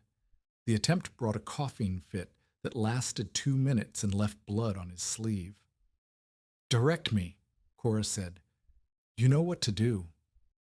"Tell me anyway." "Set the replacement beside it. Do not remove the old post. Wedge the new one until the dust stops falling from the far side. Then brace both from the wall." "And if the cap shifts before I finish?" Priest did not answer. He did not need to. If the cap shifted before she finished, the earth above would find the gap, and the gap would become a hole, and the hole would become a collapse, and the room that had survived the storm would become the grave that Carden's rider had called it. Cora cut a post from the remaining corral timber. She squared it. She placed a flat stone beneath its base. She set it beside the settling original and drove the first wedge. Dust fell from the far crack. She drove the second wedge from the opposite side. Dust fell evenly. A sound rose from the ceiling. Not a crack, something deeper. A groan that traveled through the timber like a voice speaking from inside the wood. The sound of a structure deciding whether to hold. Everyone in the room went still.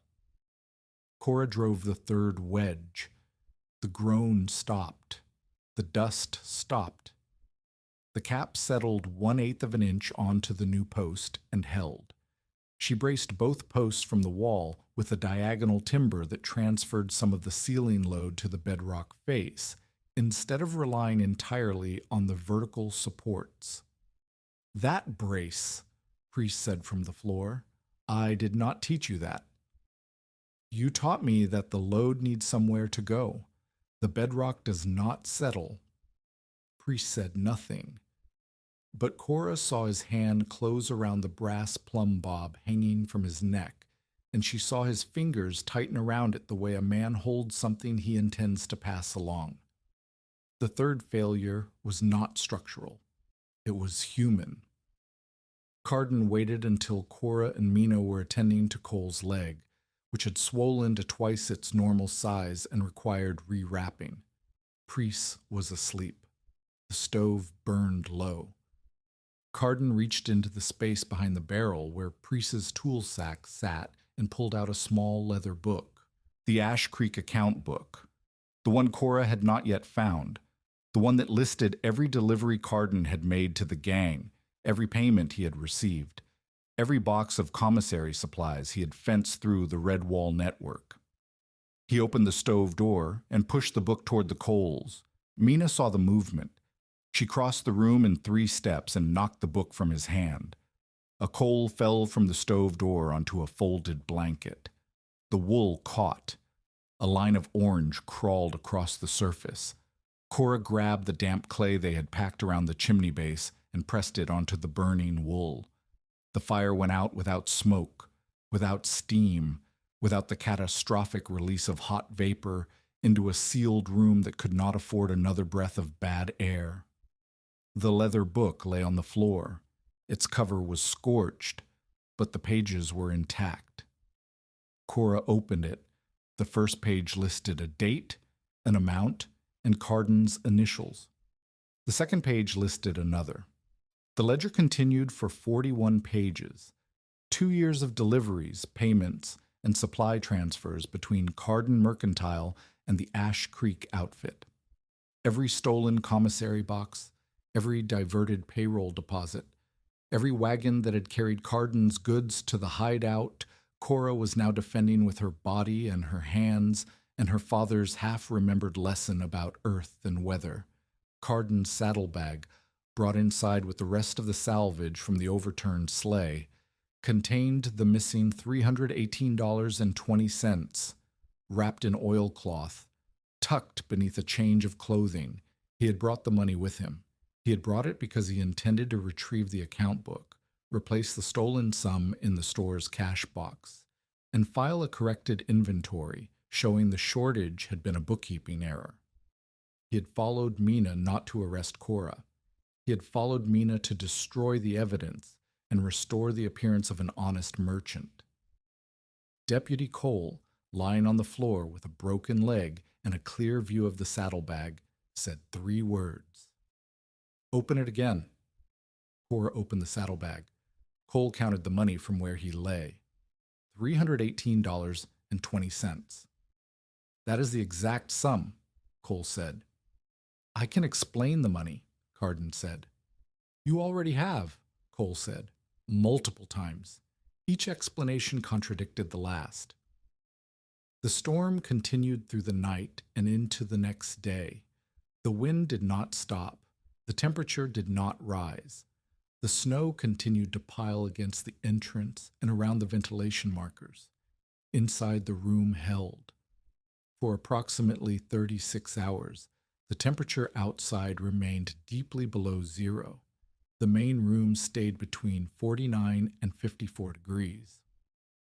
The vestibule, rebuilt once already, now partially collapsed from the weight of drifting snow, absorbed the wind pressure and kept the main chamber sealed. The roof supports held. The drainage trench carried condensation to the sump. The stove consumed less than 2 full armloads of wood each day. Every person brought inside survived. When the wind finally stopped, the silence was so sudden it felt like a sound. Cora opened the secondary exit and climbed onto the surface. The snow had covered the original entrance completely. The vestibule was gone, buried or crushed. She could not tell. The marker poles protruded from the drifts like the masts of sunken ships. Below, in the wash, she could see the dark shapes of dead cattle, dozens of them, frozen standing or frozen kneeling, their bodies already stiffening into monuments. To the north, she could see the chimney of Leif Morill's line shack, a ranch hand she had not yet met. The chimney protruded above a drift. The rest of the shack was gone. Morill himself was found 2 hours later among the cattle, barely alive, with frostbite that would take 3 fingers and part of 1 ear. Cora and Mina brought him in through the secondary passage. They warmed him gradually. They removed his wet clothes and wrapped him in dry blankets and fed him broth made from salt pork and melted snow. The room now held 6 people. The food supply, calculated for one person for 4 months, had been halved in less than a week, but the room held. The earth around it held. The timber inside it held. And the people inside the timber were alive. The first thing Cora did after the wind stopped was not count the dead cattle or inspect the damaged entrance. She walked back to the wall where she had been keeping her marks and recorded the final storm numbers. January 9th through 11th, temperature range outside, approximately 22 degrees below zero to near zero. Temperature range inside, 49 to 54 degrees. Fuel consumed, 4 1/2 armloads. Occupants, 5, then 6. Structural failures, 1 ventilation blockage, 1 post-settling, 1 attempted evidence destruction, 1 vestibule collapse. Deaths inside, 0.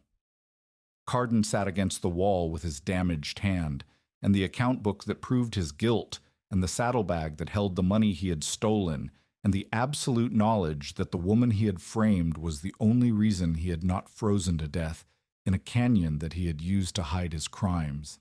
He did not thank her. He did not apologize. He sat and said nothing, and the leather book lay on the raised floor between them like a sentence that had already been passed.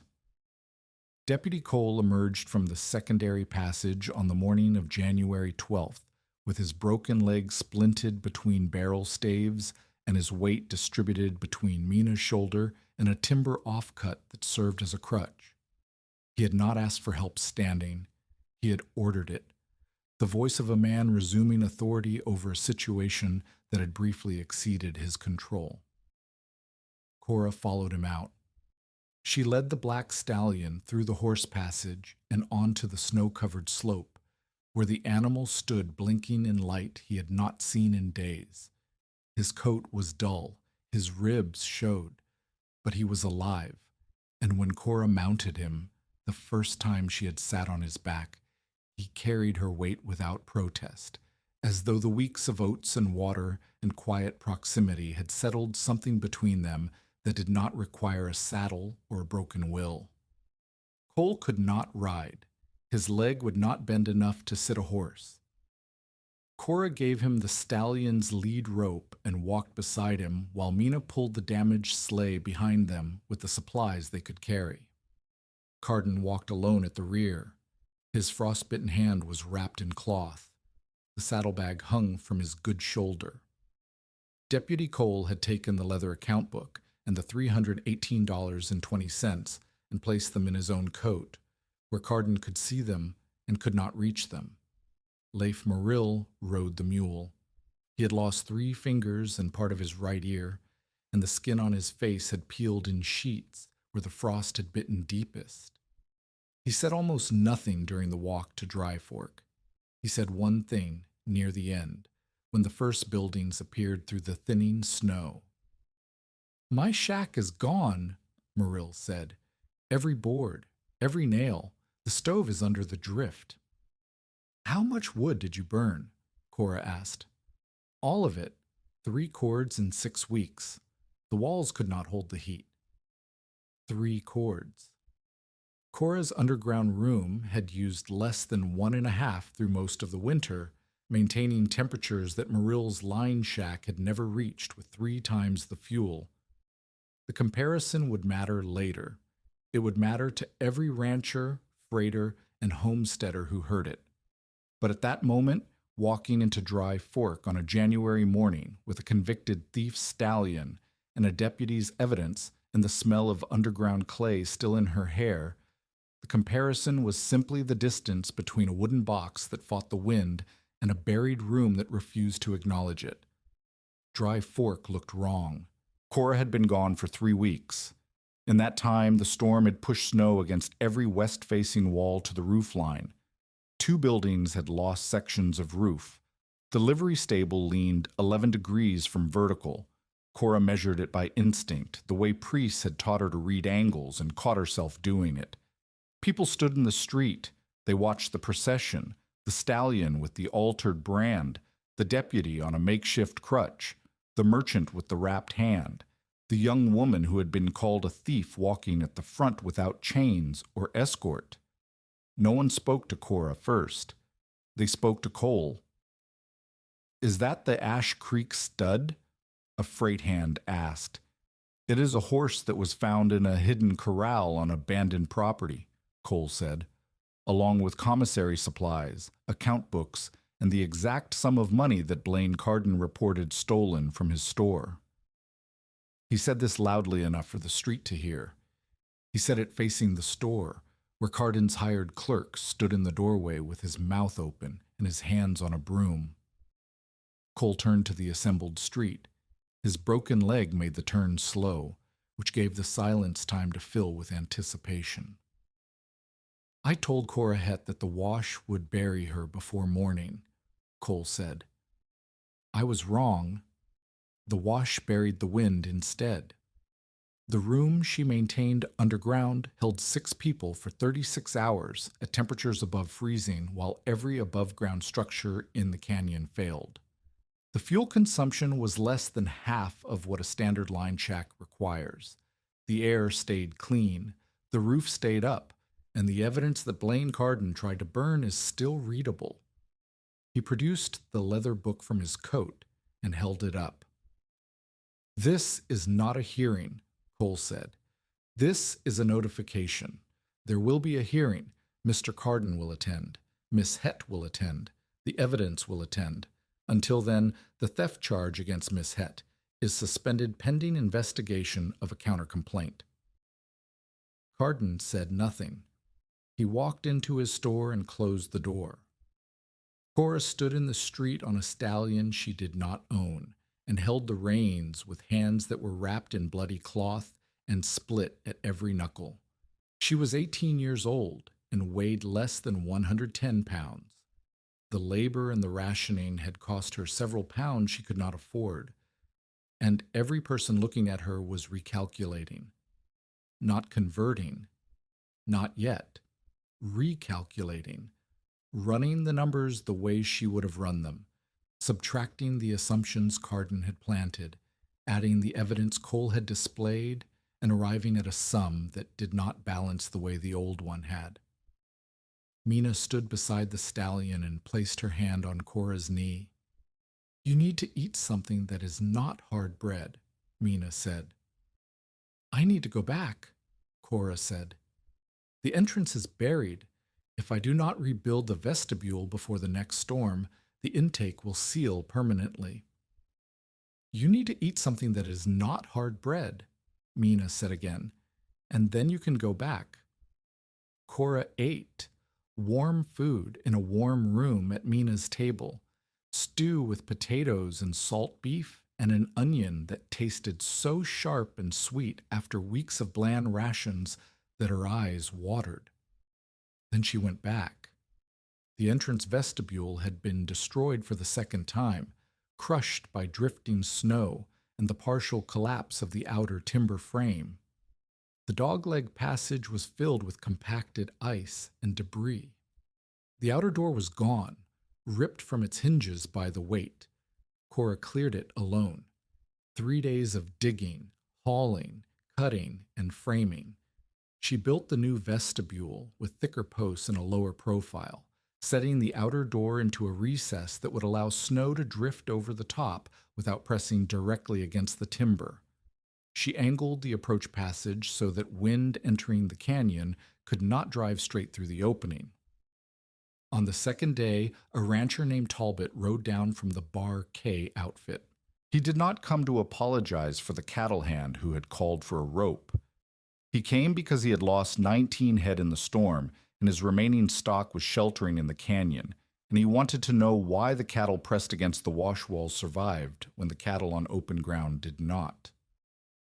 "The walls cut the wind," Cora said. "The cattle that stood in the lee were not warmer. They were less exposed. The wind carries heat away from a body faster than cold air alone." And your room? My room has 8 feet of earth between the air inside and the wind outside. The wind cannot reach the heat. How warm? 53 degrees with a small fire, 47 without. Talbot looked at the entrance. He looked at the chimney pipe, a thin column of smoke rising from the ridge above, barely visible against the gray sky. I would like to see it, he said. Cora showed him. She walked him through the vestibule, past the thermometer, into the main chamber where the stove burned low and the candle flame stood straight and the temperature was 52 degrees on a day when the surface was 9 above zero. Talbot touched the wall. He pulled his hand back and touched it again, the way a man touches something he does not believe. It is not cold, he said. It is not warm either. It is stable. The earth changes temperature slowly. In summer, this room is cooler than the surface. In winter, it is warmer. The difference is not comfort. The difference is survival. Talbot was the first outsider. He was not the last. Over the following 2 weeks, 11 people visited the chamber. 3 ranchers, 2 freight hands. A woman named Ada Bryce, whose husband had died in the storm and who was now living in a line shack with 3 children and a stove that consumed wood faster than she could cut it. A circuit preacher who wanted to see whether God had truly put a warm room underground. Deputy Cole, returning for a second inspection, this time with a notebook. Cora did not lecture. She demonstrated. She lit a candle and held it at the intake. She invited each visitor to place their hand over the exhaust and feel the air moving upward. She struck a sound post with the hammer and then struck the single remaining rotten post, still standing but no longer load-bearing, kept in place specifically for this demonstration, and asked them to describe the difference. She poured water into the drainage trench and timed its journey to the sump. She opened the stove door and showed how the smoke rose into its own chimney while the room air circulated independently. She showed them the raised floor. She showed them the food stored above ground level. She showed them the secondary exit, and she showed them the one room she had not repaired, the rear alcove behind the storeroom, where no ventilation reached and no drainage ran. The walls were wet. Mold grew in black patches on the timber. Condensation dripped from the ceiling. The air was thick and sour. This is what burial without ventilation looks like, Cora said. The earth is the same. The depth is the same. The difference is that air does not move through this space. Moisture has nowhere to go. Heat has nowhere to come from. This room is a tomb. The room beside it is a shelter. The only difference is a 4-inch hole in the ceiling and a 9-inch trench in the floor. The moldy alcove was the most effective teaching tool she possessed. It was proof by contrast, proof that Earth alone was not the innovation. The innovation was the system, intake, exhaust, drainage, separated flues, structural monitoring, and a second exit. Remove any one element and the room began to die. Ada Bryce brought her 3 children the following week. The eldest was 11, the youngest was 4. They sat in the main chamber and ate hard bread with sugar while Cora and Ada discussed what a smaller version of the shelter might look like. Not a full underground complex, but a storm room built into the slope behind Ada's line shack, connected by a short, covered passage with its own intake, exhaust, and drainage. 10 feet by 14 feet, Cora said. Built into the hillside above the drainage line, the floor raised 6 inches, 1 stove with a separated flue, 1 intake near the floor, 1 exhaust near the ceiling on the opposite wall, a door heavy enough to seal and light enough to open. How much would it cost? Ada asked. Timber and labor. The earth is free. Ada looked at the room. She looked at her children. The 4-year-old was asleep on a wool blanket in 53-degree air, breathing evenly, warm enough to relax for the first time in a week. "Show me where to dig," Ada said. That was the practical skeptic's arc completing itself, not Mina's alone, but the broader conversion of people who had doubted not Cora's character, but her method. Mina's doubts had been structural and specific. The roof will fall, the air will poison you, the spring will flood you. Each doubt had been tested by events and answered by measurement. The doubts did not vanish. They evolved into working knowledge. Mina now taught food storage and emergency rationing to visitors because she had learned precisely how fast provisions spoiled underground and how strictly they needed to be managed. Mina's conversion was complete, not because she stopped worrying, but because her worry became useful. She worried about the right things: ventilation checks, drainage maintenance, food rotation, fuel measurement, and her worry became the operational discipline that kept the shelter functional. Priest returned from a 2-day absence looking worse. His cough had deepened into something that rattled when he breathed, and his color was wrong, gray beneath the weathering, the complexion of a man whose lungs were losing their argument with the dust they had absorbed decades ago. He brought a letter. The letter had been forwarded from Deadwood through 3 intermediaries and a mail rider who had nearly turned back at the Powder River crossing. It was addressed to Evan Priest, care of General Delivery Buffalo, Wyoming Territory. The return address was Lead, Dakota Territory. It was from his daughter. Elund Priest was alive. She was working as a laundress in a boarding house. She had believed her father was dead because the Ash Creek gang had told her so, and because no letter had arrived in 4 years. Priest read the letter sitting beside the stove. He read it 3 times. The 3rd time, his hand shook badly enough that the paper rattled against the air moving through the room. "She is alive," he said. "Yes.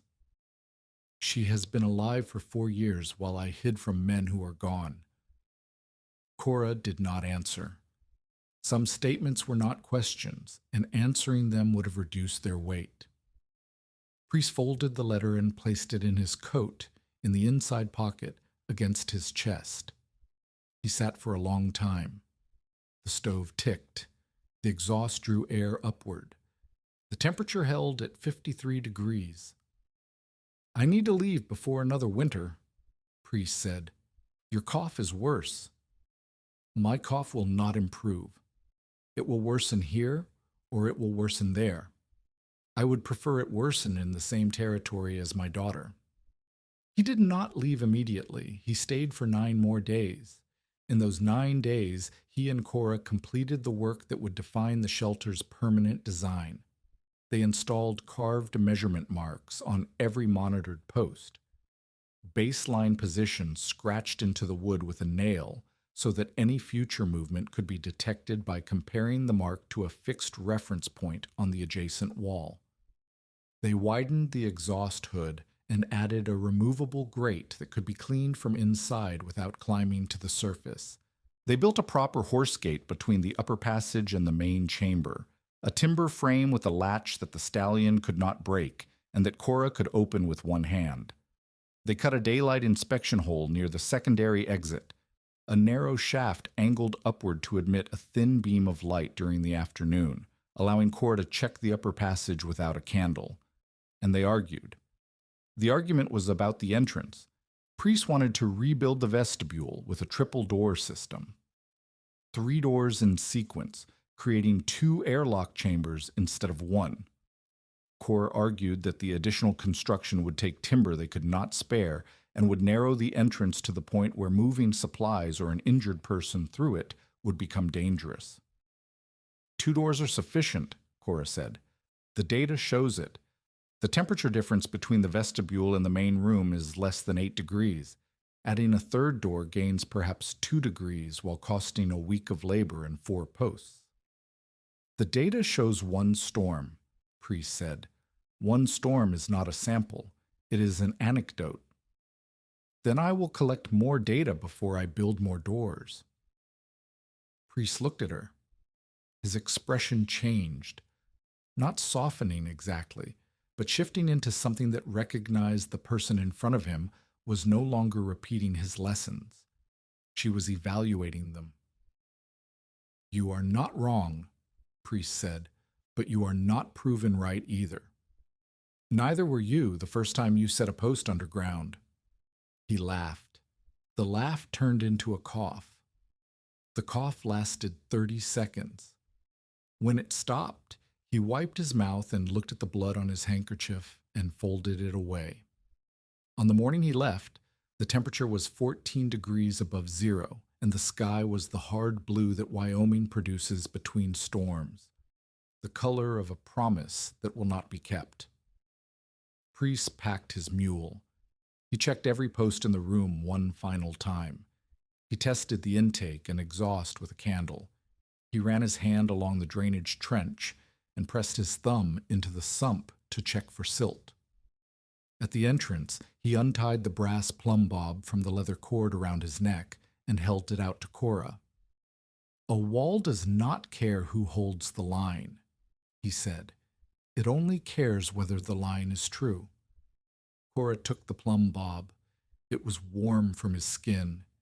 It weighed less than she expected, a small, dense weight that fit in her palm the way a key fits a lock. Write to me, Cora said. I will write when I have something to report besides coughing. He led the mule up the canyon and did not look back. Cora watched him until the trail bent north and the rock wall took him. She stood at the entrance for a long time after he disappeared. The wind moved across the wash. The chimney sent a thin line of smoke into the cold air. Inside, the stove ticked, and the room held its temperature with the patient, indifferent reliability of the earth itself. She was alone with the shelter. Every question that arose from this point forward would be answered by what she had learned or what she could figure out. There was no one to ask. There was no one to check with. There was only the plumb bob in her hand and the posts in the ceiling and the air moving through the room because she had cleared the passages that let it move. She went inside and hung the plumb bob from a nail beside the thermometer. Then she marked the wall. Temperature, 47 degrees without fire. Date, February 3rd, 1887. Priest, departed. Spring arrived in the Powder River country the way it always arrived, not as warmth, but as water. The first sign was sound. The ice in the wash began to crack. Not breaking, cracking. Small reports like distant gunshots that echoed through the canyon at odd hours. The seep in the upper corral ran faster. The drainage trench, which had been dry for weeks, began to carry a trickle of melt from the ceiling where frost had formed during the coldest nights and was now releasing. Cora watched the water the way Priest had taught her to watch dust, as a messenger. Where water appeared, weight and pressure would follow. Where water pooled, soil would soften. Where soil softened, posts would settle. She measured the trickle. She timed the intervals between seep surges. She checked the sump every morning and evening. She cleared the drainage trench of sediment that accumulated overnight. On February 28th, an ice jam released upstream. The sound came first, a deep, grinding roar that traveled through the earth and vibrated in the timber posts. Cora felt it in her feet before she heard it with her ears. She was in the storeroom, inventorying the remaining food supply when the floor began to hum. She ran to the entrance and opened the outer vestibule door. Water filled the wash below, brown, fast, churning with debris, logs, brush, chunks of ice the size of barrels. The flood surface was still well below the entrance. The door sat 24 feet above the wash bottom, but the water was rising, and floating timber struck the bank below with impacts she could feel through the stone. Then a log hit the entrance approach. The impact was not direct. The log caromed off the bank and struck the stone apron below the door at an angle, but the force was enough to crack the apron and send a pulse of water up the approach slope. The water reached the outer door. It entered the vestibule. It ran down the drainage trench, exactly as designed or spown, but faster than the trench could carry it. The sump began to fill. The bypass channel opened and directed overflow into the storeroom, but the storeroom's natural crack mow, the seat point that had been absorbing small amounts of water all winter, could not handle the volume. Water began to pool on the storeroom floor. 6 visitors were inside, 3 ranchers learning the construction method, Ada Bryce and one of her children, Mina, and the stallion, standing in the upper passage behind the horse gate, stamping at the vibration. Cora ordered everyone toward the secondary exit. Now, take nothing, move. The food stores, Ada said. Leave them, move! Mina herded the visitors into the passage. Ada carried her child. The ranchers went without argument. The sound of the flood was enough to overcome any reluctance. Cora stayed. The water in the vestibule was 4 inches deep and rising. It entered the main room through the inner door, which she had opened to assess the situation. The drainage trench captured most of the flow, but the volume exceeded its capacity. Water spread across the raised floor.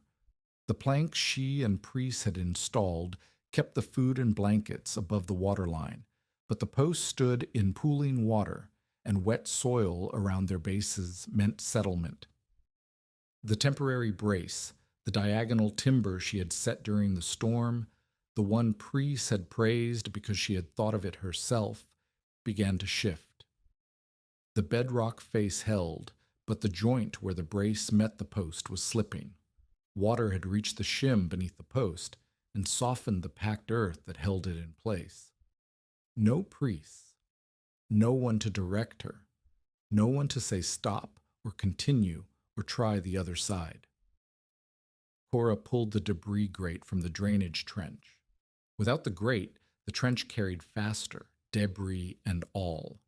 She kicked the bypass channel wider with her heel, doubling its capacity.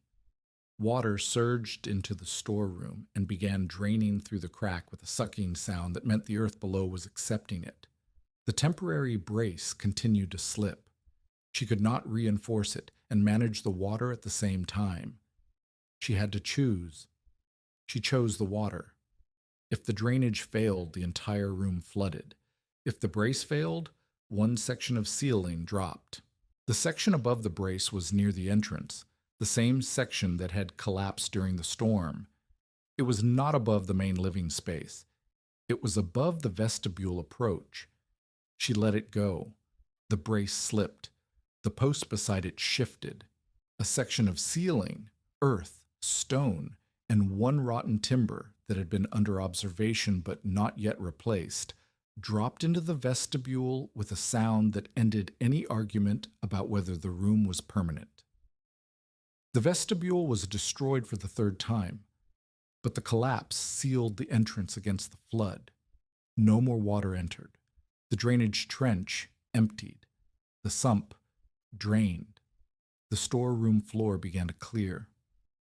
Everyone emerged from the secondary exit onto the hillside. Cora came out last, her boots soaked to the ankle, her hands muddy, the plumb bob swinging from her neck where she had hung it before the work began. Below them, the wash ran brown and fast. The flood would recede within hours. The entrance would need to be excavated and rebuilt. The vestibule would need to be constructed for the 4th time. But the main room was intact. The food was dry. The posts were standing. The air system was functioning. The secondary exit was clear. If this story reminds you that preparation means understanding failure, not pretending it cannot happen, share it with someone who needs to hear it. Ada Bryce looked at Cora. The question on her face was the question that had been building since the first visitor walked through the chamber and touched the wall and felt the temperature that should not have been possible. You let the entrance collapse, Ada said. Yes, on purpose. The entrance was not the room. The room was intact. I sacrificed the part I could rebuild to protect the part I could not. How did you know which part to sacrifice? Cora thought about this. The answer was not a single lesson or a single moment. It was the accumulation of every mark on the wall, every wedge driven, every candle test, every drainage measurement. It was the knowledge of what the room could lose and still function. I knew what the room needed, Cora said. Everything else was negotiable. The flood proved the last point that Mina had raised from the beginning, the danger that came after winter. Cora revised every diagram she had drawn. The new plans included a shallow diversion ditch above the bank, a stone apron reinforced with timber below the entrance, a raised threshold, a removable debris grate, and a wider bypass channel. She distributed the corrected plans to every household that had begun building a storm room. She admitted what had failed. She explained why.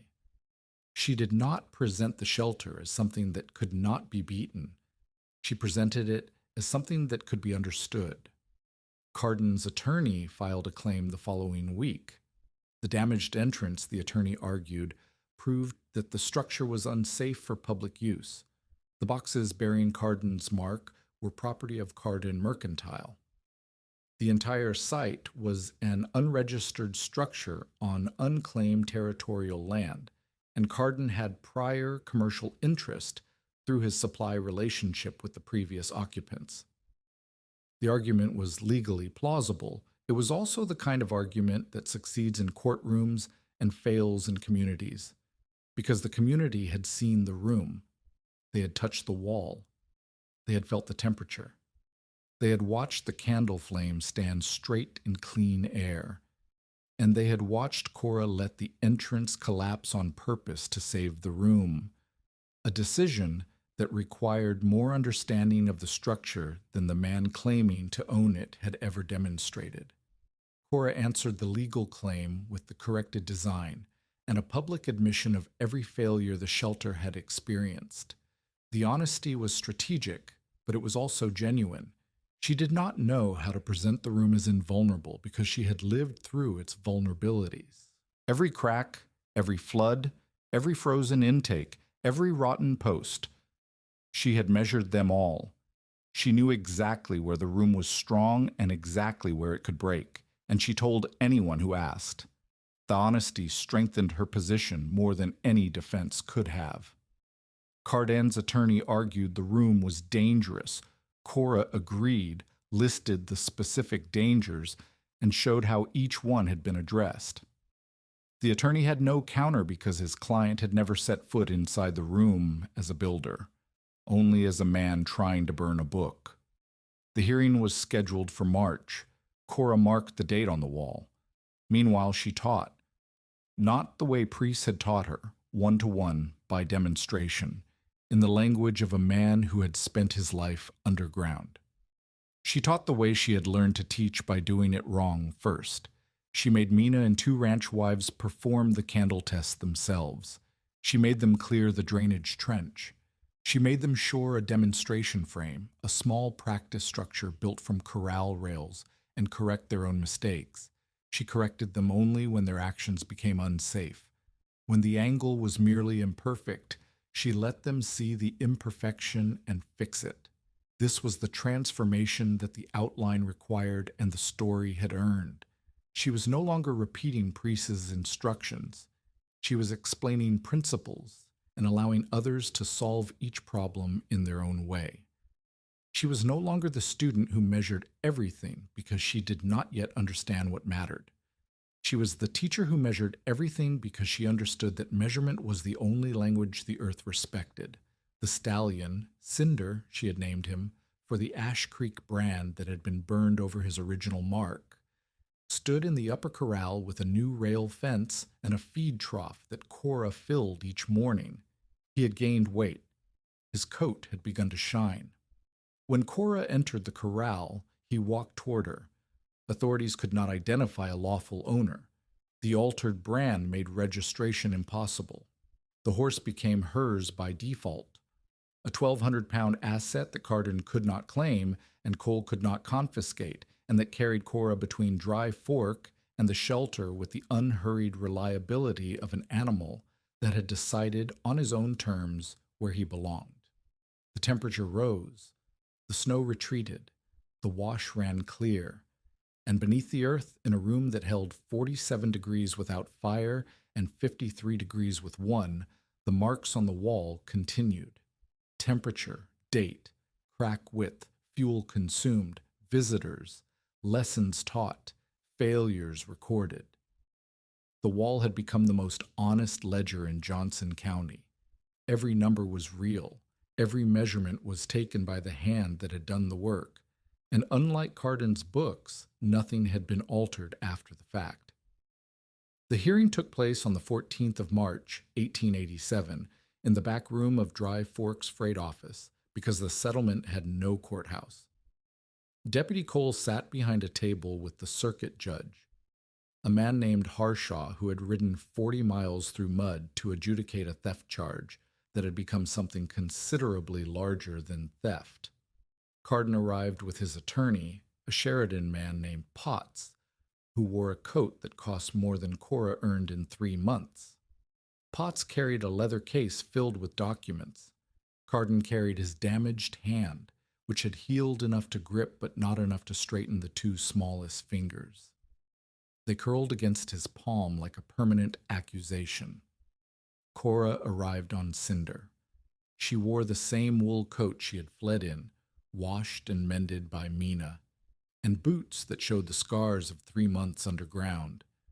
She carried nothing except the copied ledger page in its oilcloth wrapping and the brass plumb bob around her neck.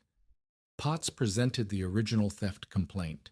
$318.20, missing from ranch payroll deposits held at Carden Mercantile. One $20 gold piece found in the defendant's apron pocket. Cole presented the counter evidence. The account book recovered from Carden's attempt to burn it. The saddlebag containing the exact missing sum. The commissary boxes bearing Carden's private receiving stamp. The freight charges on Cora's copied ledger page that matched boxes recorded as return damaged but found intact in an outlaw hideout. The insurance claim Carden had filed for the same boxes a week before filing the theft charge. Potts objected to the account book on the grounds that it had been recovered from stolen property in an unregistered structure. Judge Harshaw asked Potts a question. How did Mr. Carden know to bring $318.20 into the canyon if the money had already been stolen by the defendant? Potts requested a recess. The recess lasted 40 minutes. When it ended, Potts returned without Carden. Carden had left through the back door of the freight office and walked to his store. When Cole found him there, he was sitting behind the counter with the second ledger open in front of him, the one Cora had been copying from for months, the one that documented every diversion, every false entry, every payment to the Ash Creek outfit. He had not attempted to destroy it. He had not attempted to flee. He sat with the book open and his damaged hand resting on the page, as though he had been waiting for this moment the way a man waits for a creditor he cannot pay. Cole arrested him. The formal charges were filed over the following weeks as territorial authorities untangled the scope of Carden's operation. Embezzlement from ranch payroll deposits, $318.20, documented, with additional amounts suspected. Receiving stolen property. Commissary supplies diverted from Fort McKinney through Ash Creek intermediaries. Filing a false insurance claim. Filing a false theft complaint. Attempting to destroy evidence. The trial took place in Buffalo. Cora testified for 2 hours. She described the ledger entries she had copied. She described the freight charges that did not match the receiving records. She described the commissary boxes in the underground room bearing Carden's private stamp, the stamp that appeared on no public document and that she had seen used only for goods entering through the side door of the mercantile. Priest testified by deposition, his statement taken in lead by a Dakota Territory clerk. He described the deliveries he had witnessed, the same driver, the same wagon, the same route through the Red Wall country, always at night. Mina testified about Carden's 3 contradictory stories. She recounted each version in order and noted the dates she had heard them, because Mina kept records the way Cora kept records, carefully, habitually, without trusting memory when a written account was possible. Carden's defense rested on the argument that Cora had fabricated the evidence during her time underground, that the stamps were forged, the account book planted, and the money placed in the saddlebag by Confederates. The argument collapsed when Cole testified that he had personally witnessed Carden attempt to burn the account book during the storm, and that he had personally counted the money in the saddlebag before anyone else touched it. Carden was convicted on all charges. At sentencing, the courtroom was quiet. Carden stood with his damaged hand at his side and his good hand gripping the rail of the defendant's box. Judge Harshaw asked if he had anything to say. Carden looked at Cora. Then he looked at Cole. "Did she steal my money?" Cole asked from the gallery. The question was not part of the proceeding. It was personal. Carden's answer came slowly, as though each word cost him something he had been hoarding. "No," Carden said. "The money was mine to hide. The shelter was hers to find." The admission cleared the final residue of the accusation. Not because Carden had suddenly developed honesty, but because the statement was too specific and too costly to be anything other than the truth. He had hidden money in a place he controlled through intermediaries. Cora had found the hiding place. The shelter, the room he had used as a dead drop, had become the instrument of his exposure. There was no redemption in the admission. Carden did not apologize. He did not express regret for the night he had planted the gold piece, or for the men who had reached for a rope, or for the 3 months Cora had spent underground proving that the earth was more honest than the man who had sent her into it. He stated facts. The facts were sufficient. Territorial authorities awarded Cora $250 for recovering the stolen funds and the account book that documented Carden's operation. The award was not a bounty. Wyoming Territory did not operate a formal reward system for civilian recovery of embezzled funds. It was a discretionary payment authorized by the Territorial Marshal's Office, justified by the value of the evidence Cora had preserved. Carden's unpaid wages, the final 2 months he had shorted her before the accusation, were recovered through a civil action filed by a Buffalo attorney who took the case on contingency after reading about the trial. The settlement added $76, including the $8 Cora owed Mina for backboarding fees.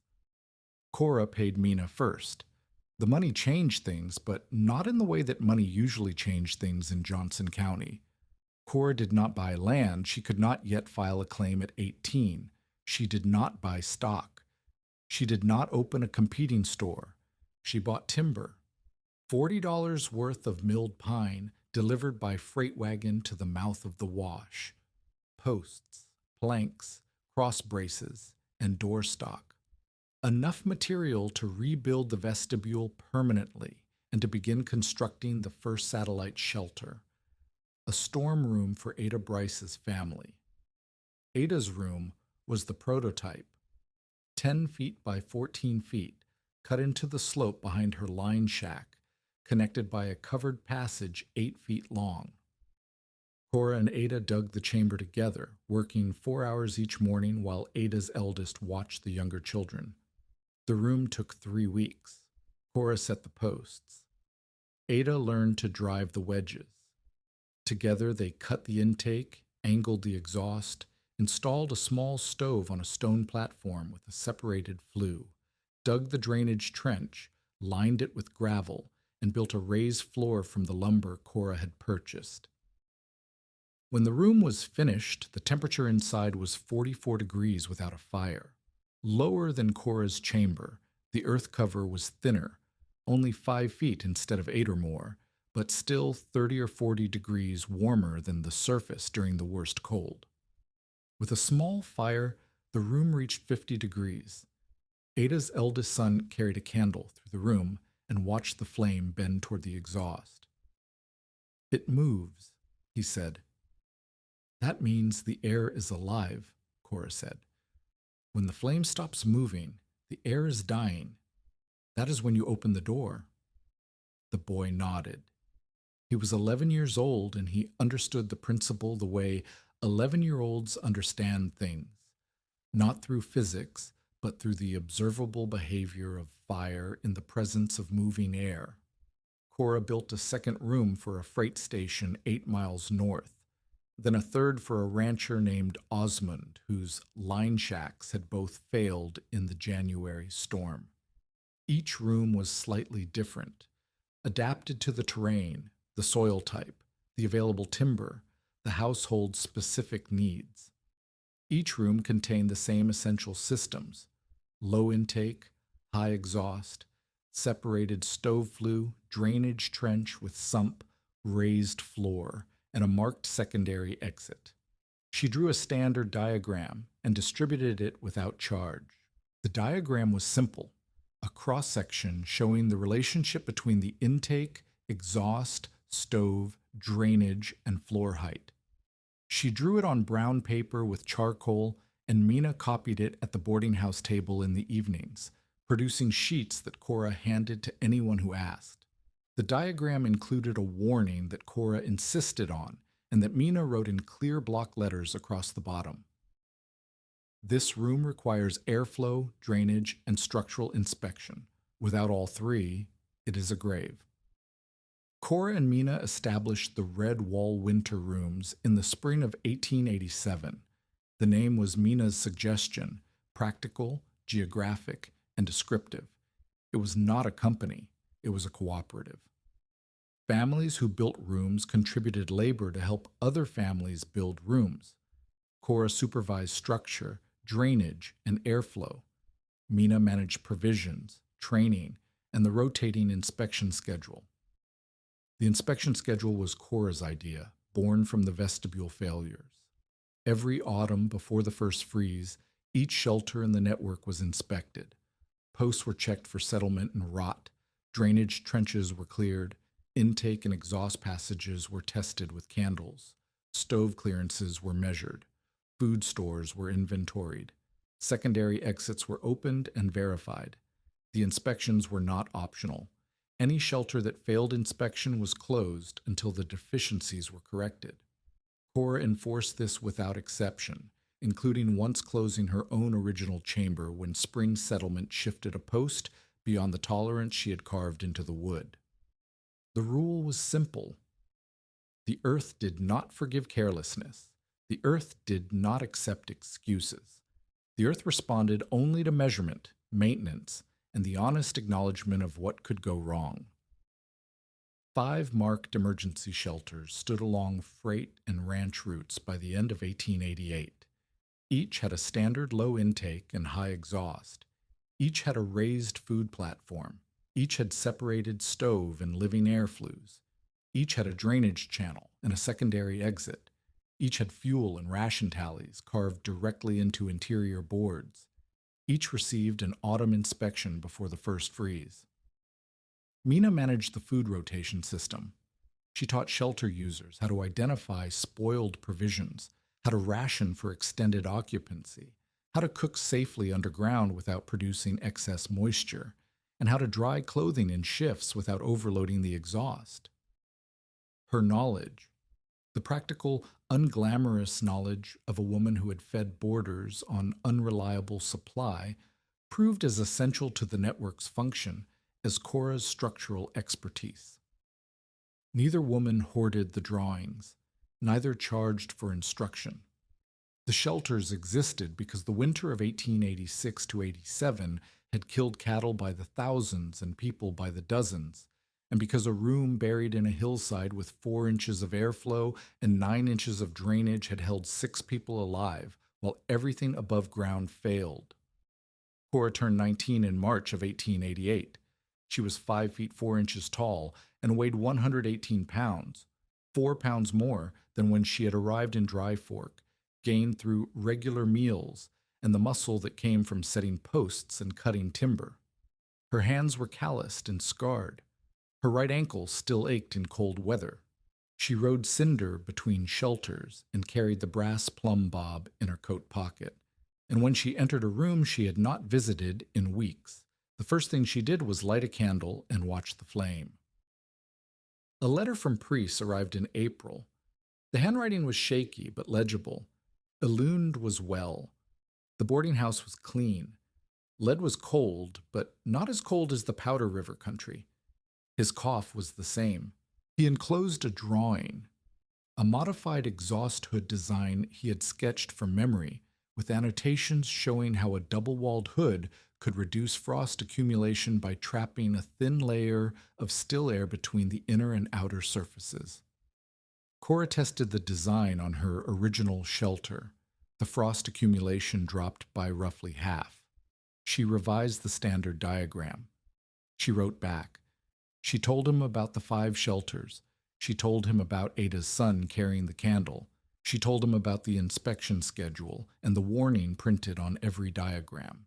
She did not tell him that she sometimes stood at the entrance of the original chamber and waited for the sound of a mule coming up the wash, because some admissions would have burdened him with a loneliness he could not fix from 700 miles away. When Cora reached 21, she purchased the small tract containing the original shelter and the surrounding 40 acres through a negotiated land sale. The money came from her reward, her settlement, her shelter design work, and 3 years of savings from the modest fees she charged freight companies for maintaining the emergency stations along their routes. Wyoming women had possessed voting rights since 1869, and the territory's legal framework did not formally prohibit female land ownership. But formal rights and practical acceptance occupied different territories. The land office clerk in Buffalo asked twice whether her husband would be co-signing. Cora told him twice that she had no husband. The clerk looked at Deputy Cole, who had accompanied her as a witness. She built the structures on that property herself, Cole said. I watched her do it from inside one of them while my leg healed. File the paperwork. The clerk filed the paperwork. Cora owned land. She owned a horse. She owned 5 shelters and a network of families who trusted her with the knowledge that kept their children alive in January. She owned a brass plumb bob and a copied ledger page and a wall covered in 3 years of temperature readings, crack measurements, fuel tallies, and the dates of every storm that had tested the room and every failure the room had survived. She did not own Cardin's store. Cardin's store had been sold to settle his debts after the conviction. A man from Sheridan bought it and kept the name for 6 months before changing it. The town forgot the old name within a year. The town did not forget Cora's. The years compressed the way years do when the urgent work of survival gives way to the steady work of maintenance. Cora continued teaching shelter construction for more than 3 decades. She trained families, freight operators, ranch hands, and the occasional territorial engineer who arrived skeptical and departed with a copied diagram and charcoal dust on his coat. She married in 1891 a freight driver named Harlan Creed, who had survived the January storm in a shelter Cora had not built, but that had been constructed from her diagram by a rancher's wife who had attended one of Mina's rationing classes. Harlan understood underground rooms because he had been kept alive by one. He understood Cora because he did not attempt to explain her work to her. Their partnership was built on the shared language of people who measured things. Harlan managed the freight routes. Cora managed the shelters. They argued about timber grades and drainage angles, and the correct placement of ventilation hoods, and the arguments made the designs better because neither of them confused agreement with competence. They had 2 children. The eldest, a daughter, learned to carry a candle through a shelter before she learned to read. The youngest, a son, grew up believing that every house had a room beneath the ground where the air moved in one direction and the water moved in another, and he was startled to discover at the age of 8 that most houses did not. Mina remained Cora's partner until Mina's death in 1912. The boarding house cook, who had told Cora that knowing and proving were two different currencies, died of pneumonia at the age of 50, the same disease that had taken Cora's mother, in the same season, with the same indifference to the value of the person it consumed. Cora stood at Mina's grave on a March afternoon and held the plumb bob in her fist and said nothing, because some losses could not be measured and recording them on a wall would not have made them smaller. She continued the work. The original outlaw storeroom, the space where Carden's commissary boxes had been stacked, and where the moldy alcove had served as proof of what burial without ventilation produced, was eventually emptied of everything that connected it to the Ash Creek outfit. Weapons were surrendered to authorities. Contraband was destroyed. The room was cleaned, reshored, and converted into a communal winter pantry, a shared food store maintained by the cooperative and stocked each autumn with provisions donated by member families. The pantry outlasted the original purpose. Long after the worst winters receded into story, families continued storing food underground because the temperature was stable, the air was dry, and the provisions kept longer than anything stored in a wooden building above ground. Cora never presented the refuge as invulnerable. Every autumn, during the inspection rounds, she stopped at the original chamber and pointed to the entrance, rebuilt 4 times, each iteration better than the last, and told newcomers the same thing. The storm found a weakness. The flood found a weakness. If you believe your room has no weakness, you have not looked hard enough. She pointed to the replaced posts. She pointed to the widened drainage. She pointed to the marks on the wall. 3 decades of measurements, each one a record of what the room did when tested. The earth does not lie, she said, but it does not volunteer the truth either. You have to ask, you have to measure, and you have to write it down, because your memory will be kinder than the numbers. Priest died in Leeds in 1894. His daughter wrote to Cora with the news. The letter included a sentence that a loon attributed to her father's last weeks. He had told her that the best wall he ever built was one he did not build, that he had shown a young woman where to place the posts, and she had found her own way to make them hold. Cora read the letter at the entrance of the shelter, where the light from the inspection hole fell across the floor in a thin afternoon beam. She folded it and placed it behind the plumb bob on the nail beside the thermometer, next to the copied ledger page that had started everything. 3 pieces of paper. 3 lives that had intersected underground and changed the shape of what the surface believed was possible. Cora Hett lived at the Red Wall property through her later years. She walked the shelter daily until her legs would not carry her, and then she directed inspections from a chair at the entrance, while her daughter carried the candle and her son checked the posts. She died in 1942 at the age of 74. Her property passed to the cooperative rather than being divided and sold. The terms of the transfer were simple. Mina had written them years earlier, in the clear block letters she used for everything important. The shelter belongs to whoever maintains it. Within 12 years of the first winter, 34 families, freight operators, and isolated ranch workers had received instruction from Cora or Mina. 7 permanent storm rooms use some version of their drainage, double door, ventilation, and secondary exit system. Every autumn, children at the Dry Fork School carried a candle through the public shelter and watched its smoke bend toward the upper vent. They learned that a buried room was safe only when air could enter, water could leave, and the roof could carry its load.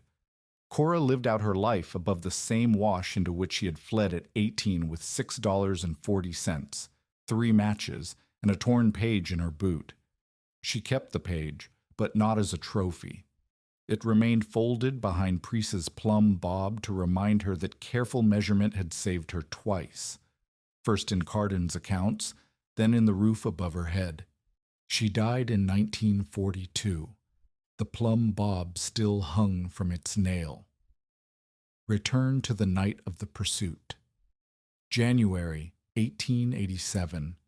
The wind crosses the red bank.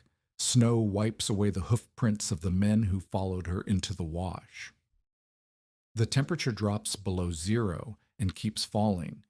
Somewhere above, a deputy turns his horse because the canyon is too narrow and too steep, and the woman he tried to save has gone where he cannot follow. Deputy Cole's words carry on the wind and lodge in the stone the way all dismissed things lodge, waiting to be answered. That wash will bury you before morning. The wash did bury the entrance. It buried the stolen account book. It buried the sound of the posse and the road back to the life Cora Het had known. But it did not bury her. Years later, tracks approach that same bank whenever a storm darkens the western sky. The tracks belong to ranchers, children, freighters, and strangers who know what the square timber door means. They know because a woman who weighed 114 pounds and owned 3 matches taught them that the earth does not follow the weather. The earth remembers. The last image is smoke, a thin, straight line rising from a narrow pipe above the snow while the wind screams across the ridge and finds nothing underneath except warmth and air and the people who learned where to put the door. The town had sent her into the ground as a thief. The ground returned her as the woman they trusted with winter.